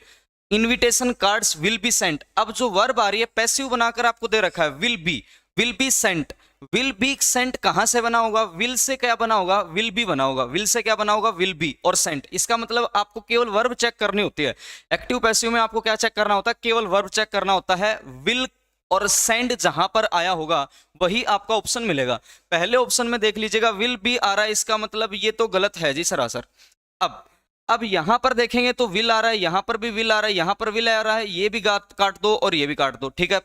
दो ऑप्शन आपके सामने बचे हैं, इन दोनों ऑप्शंस में से अगर किसी एक ऑप्शन को चूज करना है, यहां पर आपको वर्ब सेंट दे रखी है, इसका मतलब विल सेंड आ जाएगा, तो आपका ऑप्शन नंबर कौन सा आ जाएगा? दूसरा आ जाएगा। क्या आ जाएगा? दूसरा आ जाएगा। तो एक्टिव पैसिव वॉइस की एक छोटी सी ट्रिक होती है कि अगर आपको क्वेश्चन देखना है तो मात्र आप 10 से 15 सेकंड में एक्टिव पैसिव का आंसर देख सकते हैं, और आंसर देखेंगे तो केवल और केवल वर्ब को चूज करना होता है, आपका ऑटोमेटिक आंसर बन जाएगा। क्वेश्चन नंबर नेक्स्ट देख लेते हैं। क्वेश्चन नंबर नेक्स्ट की मैं बात करता हूं तो क्या कहना चाह रहा है? The noise comes from dash the river. अब भैया नदी के ऊपर से तो आवाज क्या ही आएगी? क्या होती है? अक्रॉस प्रेपोजिशन होती है। यहां पर क्या आ जाएगा? Noise comes from across the river. कई बार हम हरियाणा वाले क्या कर देते हैं, जचता ही नहीं है। आप लोग ऐसा भी कर सकते हैं, जिसने भी ये पेपर कर रखा है, इस भाई ने ठीक कर रखा है, सर जूम और करते हैं, जूम और कर देंगे, लीजिए भाई। कई बार क्या होता है, आप जचाने की कोशिश करेंगे, जचाने वाली बातें नहीं होती। The noise comes from across the river, from और अक्रॉस हो सकता है, आपको जचे ना वो वाले काम नहीं करने, ठीक है। तो आपको पता होना चाहिए कि फ्रॉम जो आवाज आएगी अक्रॉस द रिवर आएगी, ठीक है। तो अगले क्वेश्चन की तरफ बढ़ते हैं। नेक्स्ट क्वेश्चन शायद मेरे को लग रहा है ये है नरेशन का। नरेशन में भी आपको जैसे एक्टिव पैसिव का एक पॉइंट होता है, वैसे ही नरेशन को भी सोल्व कर सकते हैं। नरेशन की अगर मैं बात करता हूं, पहले क्वेश्चन को पढ़ लेते हैं। He said do you know German, पूछ रहा है डू यू नो जर्मन। अगर मैं आपसे कहता हूं डू यू नो जर्मन, तो आप क्या कहेंगे? मैं आपसे पूछ रहा हूं क्या आपको जर्मन आती है। इसका मतलब यहां पर आपसे एक बात तो क्लियर है, सब में आपको क्या किया जा रहा है? आस्क्ड किया जा रहा है, पूछा जा रहा है। अब आगे बढ़िए, अब आगे की तरफ बढ़ेंगे तो ये क्या कह रहा है? अब डू यू नो जर्मन, मैं आपसे पूछ रहा हूं कि आपको जर्मन आती है कि नहीं आती। पैसिव और एक्टिव अलग सिस्टम होता है, नरेशन में डायरेक्ट इनडायरेक्ट में थोड़ा अलग सिस्टम होता है। यहां पर चेंज होते हैं, सब्जेक्ट ऑब्जेक्ट की बात करूंगा तो यहां पर he asked me if I knew German, इसका आंसर कौन सा आ जाएगा? पहला आ जाएगा। मैं आपसे पूछ रहा हूं क्या तुम्हें जर्मन आती है, he asked if I knew German, तो ऑप्शन नंबर कौन सा आ जाएगा जी? इसका पहला आ जाएगा। अगले क्वेश्चन की तरफ बढ़ते हैं। नेक्स्ट क्वेश्चन क्या कहना चाह रहा है? एरर आपसे पूछ रहा है, एरर के लिए आपको सेंटेंस पढ़ना पड़ेगा। If he is a millionaire, भैया करोड़पति अरबपति होगा तो he would help the millennium project in the future, भविष्य में ऐसा कर देगा। इसका मतलब वो मिलेनियर है नहीं। अगर मैं इज की बात करता हूं तो यहां पर टेंस प्रेजेंट की बात कर रहा है। ये कह रहा है अगर मैं ऐसा होता तो ऐसा कर चुका होता, यही तो कह रहा है ना। अगर मैं ऐसा होता तो भविष्य में ऐसा करता, इसका मतलब यहां पर ये इंडिकेशन दे रहा है किसका? पास्ट का। तो यहां पर इज की जगह पर क्या आना चाहिए? If he were, if he were. इसका मतलब आपका जो एरर आएगा वो कौन से ऑप्शन में आएगा? ए ऑप्शन में आएगा। इसलिए आंसर हमारा कौन सा आ जाएगा? ए कौन से में है? थर्ड आ जाएगा। आंसर कौन सा आ जाएगा? थर्ड। फास्ट करा दूंगा, कोई दिक्कत नहीं है। इसमें 2-3 बातें हैं, ये 2-3 बातें देख लोगे ना तो जब आसानी से मैं ही कर सकता हूं, इसका मतलब आप कल वाले पेपर में जो विद्यार्थी वो आसानी से कर सकते हैं। ध्यान रखना ए में आपका सी होता है, ये अलग अलग ऑपोजिट करता रहता है, तो इसको आपको चेंज कर देना। आगे चलिए भाई, नेक्स्ट क्वेश्चन की बात करता हूं तो यहां पर एंटोनिम पूछ रहा है अबसर्ड का। अबसर्ड होता है बेतुका टाइप का, बे मतलब या बेतुका। अबसर्ड को अगर मैं हिंदी में बोलता हूं तो क्या होता है? बेतुका। इसका उल्टा पूछ रहा है सेन, इसका उल्टा क्या आ जाएगा जी? सेन आ जाएगा।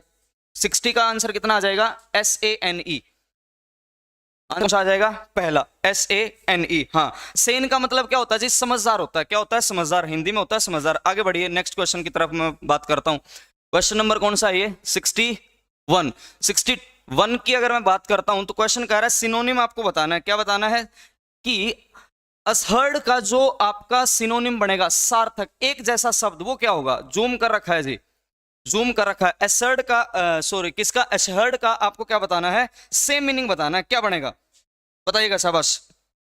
इसका मतलब होता है स्टार्टिंग, न्यू स्टार्टिंग, नई शुरुआत होती है। नई शुरुआत, जो न्यू शुरुआत होती है, इसका जो सिनोनिम होता है वो होता है जी ए, हर्लल्ड।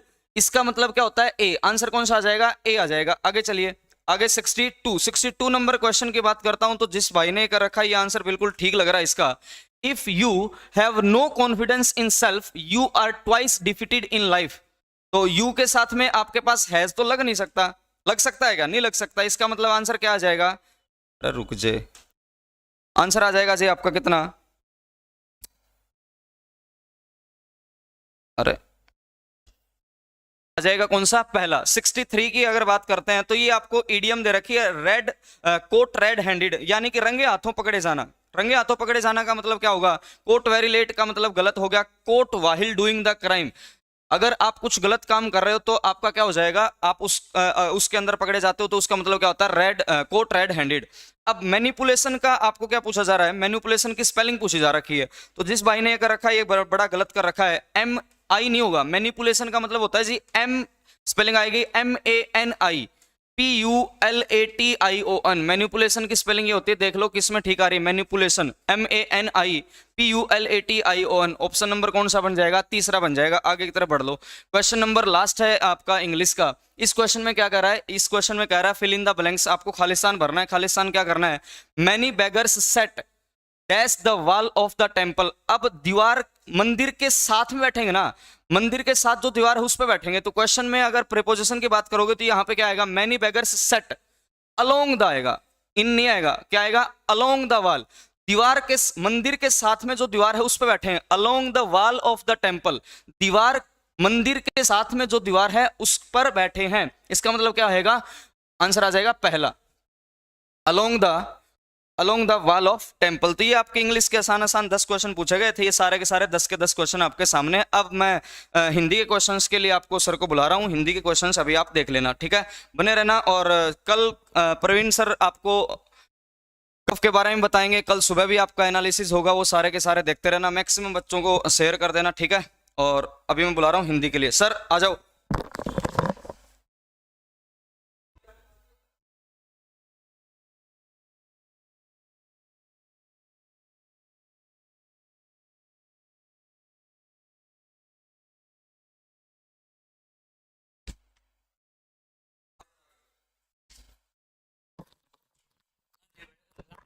और हिंदी एक बार मैं दोबारा, अभिनु शास्त्री जी, हमारे शास्त्री जी ने हिंदी के क्वेश्चन भेजे हैं भाई, उनका आंसर मैं आप लोगों को बताऊंगा।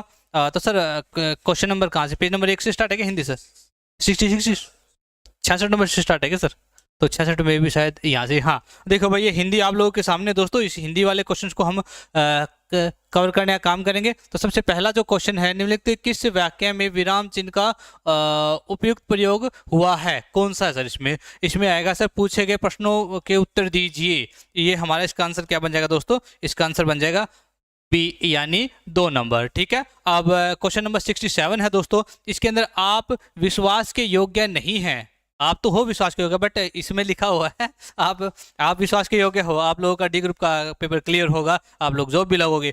आप विश्वास के योग्य नहीं है वाक्य में रेखांकित अंश के लिए सर्वाधिक उपयुक्त शब्द कौन सा है दोस्तों, इसमें कौन सा रहेगा, विश्वसनीय। ये क्या है, विश्वसनीय, इसका बिल्कुल सही और उपयुक्त आंसर रहेगा दोस्तों। नेक्स्ट हम चलते हैं, मेरा आत्मजा अब विदेश में रहती है, वाक्य में रेखांकित शब्द के लिए सर्वाधिक उपयुक्त पर्यायवाची कौन सा है दोस्तों, इसका रहेगा बेटी। क्या रहेगा दोस्तों इसका आंसर, बेटी। इसके बाद में 69 जो क्वेश्चन है दोस्तों, इस क्वेश्चन को हम कवर करते हैं। इस क्वेश्चन के अंदर इसके बाद में वो सर इंग्लिश वाले सर बताएंगे भाई, ठीक है ना, क्या कहाँ कैसे क्या कुछ आएगा। हम इन चीज़ों को मतलब जो उन्होंने भेजा ना उसके अनुसार बता रहे हैं, बाकी विश्लेषण और भी होगा इसका, कोई दिक्कत टेंशन वाली बात नहीं है। चादर, हाँ हाँ सर भी बता देंगे भाई उनको। चादर के बाहर पैर पसारना मुहावरे का अर्थ क्या है भाई, चादर के बाहर पैर पसारने का अर्थ क्या है भाई, आप लोग डी ग्रुप की कर रहे हो क्या, जो मैं IAS का पेपर दे के आता हूँ, तो चादर से बाहर पैर पसारने वाली बात हो जाएगी, ठीक है ना। लेकिन आप लोगों की चादर बहुत ही बड़ी है, आप लोग अपने ज़्यादा पैर पसार सकते हैं, लेकिन पहले क्या करना होगा, अपनी चादर को बड़ी करना होगा दोस्तों। डी ग्रुप में आप लोग जॉब लग जाओ, उसके बाद में जितनी चाहो चादर बड़ी कर लो, ठीक है। हाँ सर बोल रहे यूनिकॉर्न कैंपस आना पड़ेगा, बिल्कुल भाई। जो बच्चा साथी SSC GD की तैयारी करना चाहता है, तो ऑफ HSSC की भी तैयारी करना चाहता है, तो यूनिकॉर्न कैंपस है, लीसो की एक ब्रांच है रेड स्क्वायर मार्केट में दोस्तों, आ सकता है 23 यानी 23 तारीख से, सोमवार से एक नया बैच स्टार्ट है 9 बजे, तो आप लोग जुड़ सकते हो। ज़्यादा से ज़्यादा आप लोग इस बात को शेयर भी करना दोस्तों। यहाँ देखते हैं इसका चादर से बाहर पैर पसारना, इसका आंसर क्या आएगा, जल्दी से आप लोग बता सकते हैं। आय से अधिक व्यय करना, यानी आय है हमारी 5,000 और हम खर्च कर रहे हैं 10,000, तो वो ज़्यादा से ज़्यादा पैर पसारना हो गया दोस्तों। अगला जो क्वेश्चन है, परमार्थ शब्द का सर्वाधिक उपयुक्त संधि कौन सी है? इसका रहेगा दोस्तों परम जमा अर्थ। परम जमा अर्थ जो है इसका बिल्कुल सही और उपयुक्त दोस्तों आंसर रहने वाला है। हाँ भाई बिल्कुल कपिल कपिल बोल रहे हैं, चलो ठीक है कपिल, थैंक यू। हाँ क्या, अच्छा चलिए दोस्तों, निम्नलिखित विकल्पों में से तद्भव शब्द का चुनाव कीजिए। सर ने हमें बताया कि जो इसके अंदर जितने भी जो ऑप्शन दिए गए ना, सारे ऑप्शन सर गलत हैं। यहाँ पर हो सकता है आप लोगों को महेंद्रगढ़ में भी अभी नहीं है भाई, अभी ये इसका यूनिकॉर्न कैंपस के नाम से महेंद्रगढ़ में अभी नहीं है। इधर आ जाओ यार दोस्तों, अभी इसके अंदर सर ने हमें बताया कि इसमें जो ऑप्शन ये भी गलत है, ये भी गलत है, ये भी गलत है, ये भी गलत है। इसमें आप लोगों को दोस्तों एक ग्रेस मार्क मिलने की उम्मीद है, और बाकी देखते हैं HSSC क्या करती है क्या नहीं करती। ऊंची दुकान फीका पकवान लोकोक्ति का अर्थ क्या है? ऊंची दुकान फीका पकवान, दोस्तों ये बात बहुत ही प्यारी है। गुण के विरुद्ध नाम होना, गुण के विरुद्ध नाम होना, यानी गुण तो उसमें है नहीं और नाम उसमें बहुत बड़ा कर दिया, तो गुण के विरुद्ध नाम हो जाएगा, ठीक है ना। आगे बढ़ते हैं दोस्तों, आगे बढ़ते हैं भाई। देखो मैं जो है ना दोस्तों, क्या है, मैं जो सर के द्वारा बताए गए ना उन्हीं ऑप्शंस के बारे में आप लोगों को बता रहा हूँ, ठीक है ना। और बाकी जो इसकी व्याख्या है, व्याख्या हमारे सर आके करेंगे, आप लोगों को बताएंगे भाई इसकी व्याख्या क्या रहती है दोस्तों। अच्छा, दिए गए किस शब्द की वर्तनी शुद्ध नहीं है, आप लोग बता सकते हैं दोस्तों। यहाँ पर 4th नंबर जो ऑप्शन है, इसकी वर्तनी दोस्तों शुद्ध नहीं है। इसके बाद में चलते हैं 75 नंबर क्वेश्चन दोस्तों, शब्द और उसके विलोम का कौन सा जोड़ा सर्वाधिक उपयुक्त है, ऐसा कुछ क्वेश्चन है इसमें है। इसमें रहेगा दोस्तों अमर, ये वाला ए ऑप्शन जो है, 1 नंबर वाला जो ऑप्शन है, ये बिल्कुल आप लोगों का क्या रहेगा दोस्तों, बिल्कुल सही और उपयुक्त रहेगा, ठीक है। आगे बढ़ जाते हैं दोस्तों। इसके बाद में है दिया गया कौन सा विकल्प कर्म कारक का सही उदाहरण है? कर्म कारक का सही उदाहरण है दोस्तों, यहाँ पर भूखे को रोटी चाहिए, भूखा जो होगा उसको रोटी चाहिए भाई। आप लोगों को नौकरी की भूख है तो आप लोगों को नौकरी चाहिए भाई, चाहिए या नहीं चाहिए? बिल्कुल चाहिए जी, इसीलिए हम तैयारी करें, इसीलिए तो हम इतनी दूर दूर जाके एग्जाम देने के लिए गए हैं, आए हैं। और बहुत सारे बच्चे अभी भी कल मॉर्निंग में आएंगे, इवनिंग में आएंगे, है ना, ठीक है। तो और सर इसमें सारा हो चुका, ठीक है दोस्तों। इसके अंदर आप लोगों को मैथ भी, रीजनिंग भी, हिंदी भी, इंग्लिश भी, तमाम सभी चीज़ें हमने कवर करवाने का काम किया है दोस्तों। अभी मैं एक छोटी सी एक बात और दोस्तों आप लोगों के साथ शेयर करना चाहूँगा। जिस भी साथी को रिक्वायरमेंट है तो आप लोग दोस्तों उन चीज़ों को यूज कर सकते हैं। तो क्या है, यहाँ पर मैं आप लोगों को थोड़ा सा बताना चाहूँगा दोस्तों। इसके अंदर दोस्तों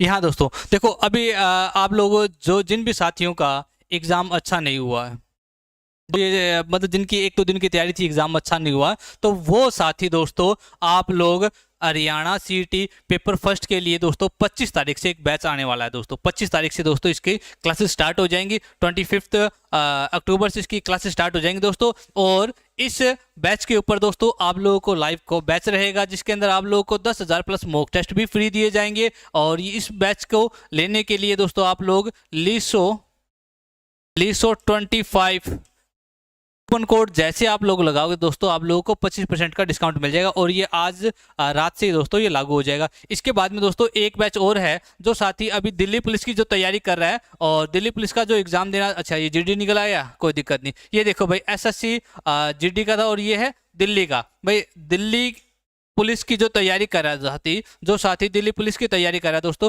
रिकॉर्डेड बैच है। इसके अंदर आप लोगों को 10,000 प्लस मॉक टेस्ट भी दिए जाएंगे। अब ये जो 10,000 प्लस मॉक टेस्ट हैं दोस्तों, इसके अंदर यदि हम दिल्ली पुलिस की बात करूँ ना दोस्तों, दिल्ली पुलिस की बात है दोस्तों, इसके अंदर 300 plus mock test Delhi police की दिए जाएंगे दोस्तों। और मात्र कितना, 499 में दोस्तों आप लोग 25% का डिस्काउंट भी लगा सकते हो, लीसो 25 करके, और बिल्कुल ही नाम मात्र के रुपए में दोस्तों ये आप लोगों को बैच दिया जा रहा है। और इसी के साथ दोस्तों एक SSC GD का बैच है, जिसके ऊपर भी आप लोग 25% का डिस्काउंट ले सकते हो। SSC GD के आप लोगों के 300 प्लस दोस्तों इसमें मॉक टेस्ट लेने वाले, ठीक है। और जो साथी ऑफलाइन तैयारी करना चाहता है और ये चाहता है कि भाई मैं ऑफलाइन जुड़ूँ, तो यूनिकॉर्न कैंपस आप लोग,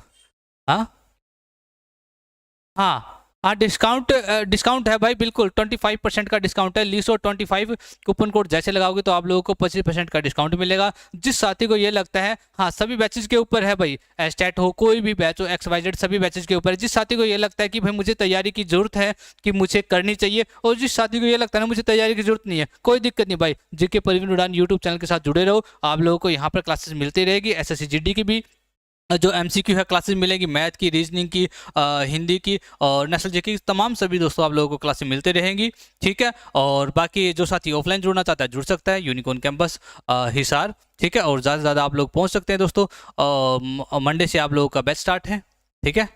एस्टेट के लिए फीस है भाई 1499 है, जिसके अंदर आप 25% डिस्काउंट प्राप्त कर सकते हो लीसो 25 करके, क्योंकि अभी एस्टेट का बैच आने वाला है, एस्टेट का एग्जाम होने वाला है दोस्तों, तो अपनी तैयारी बेहतर करो।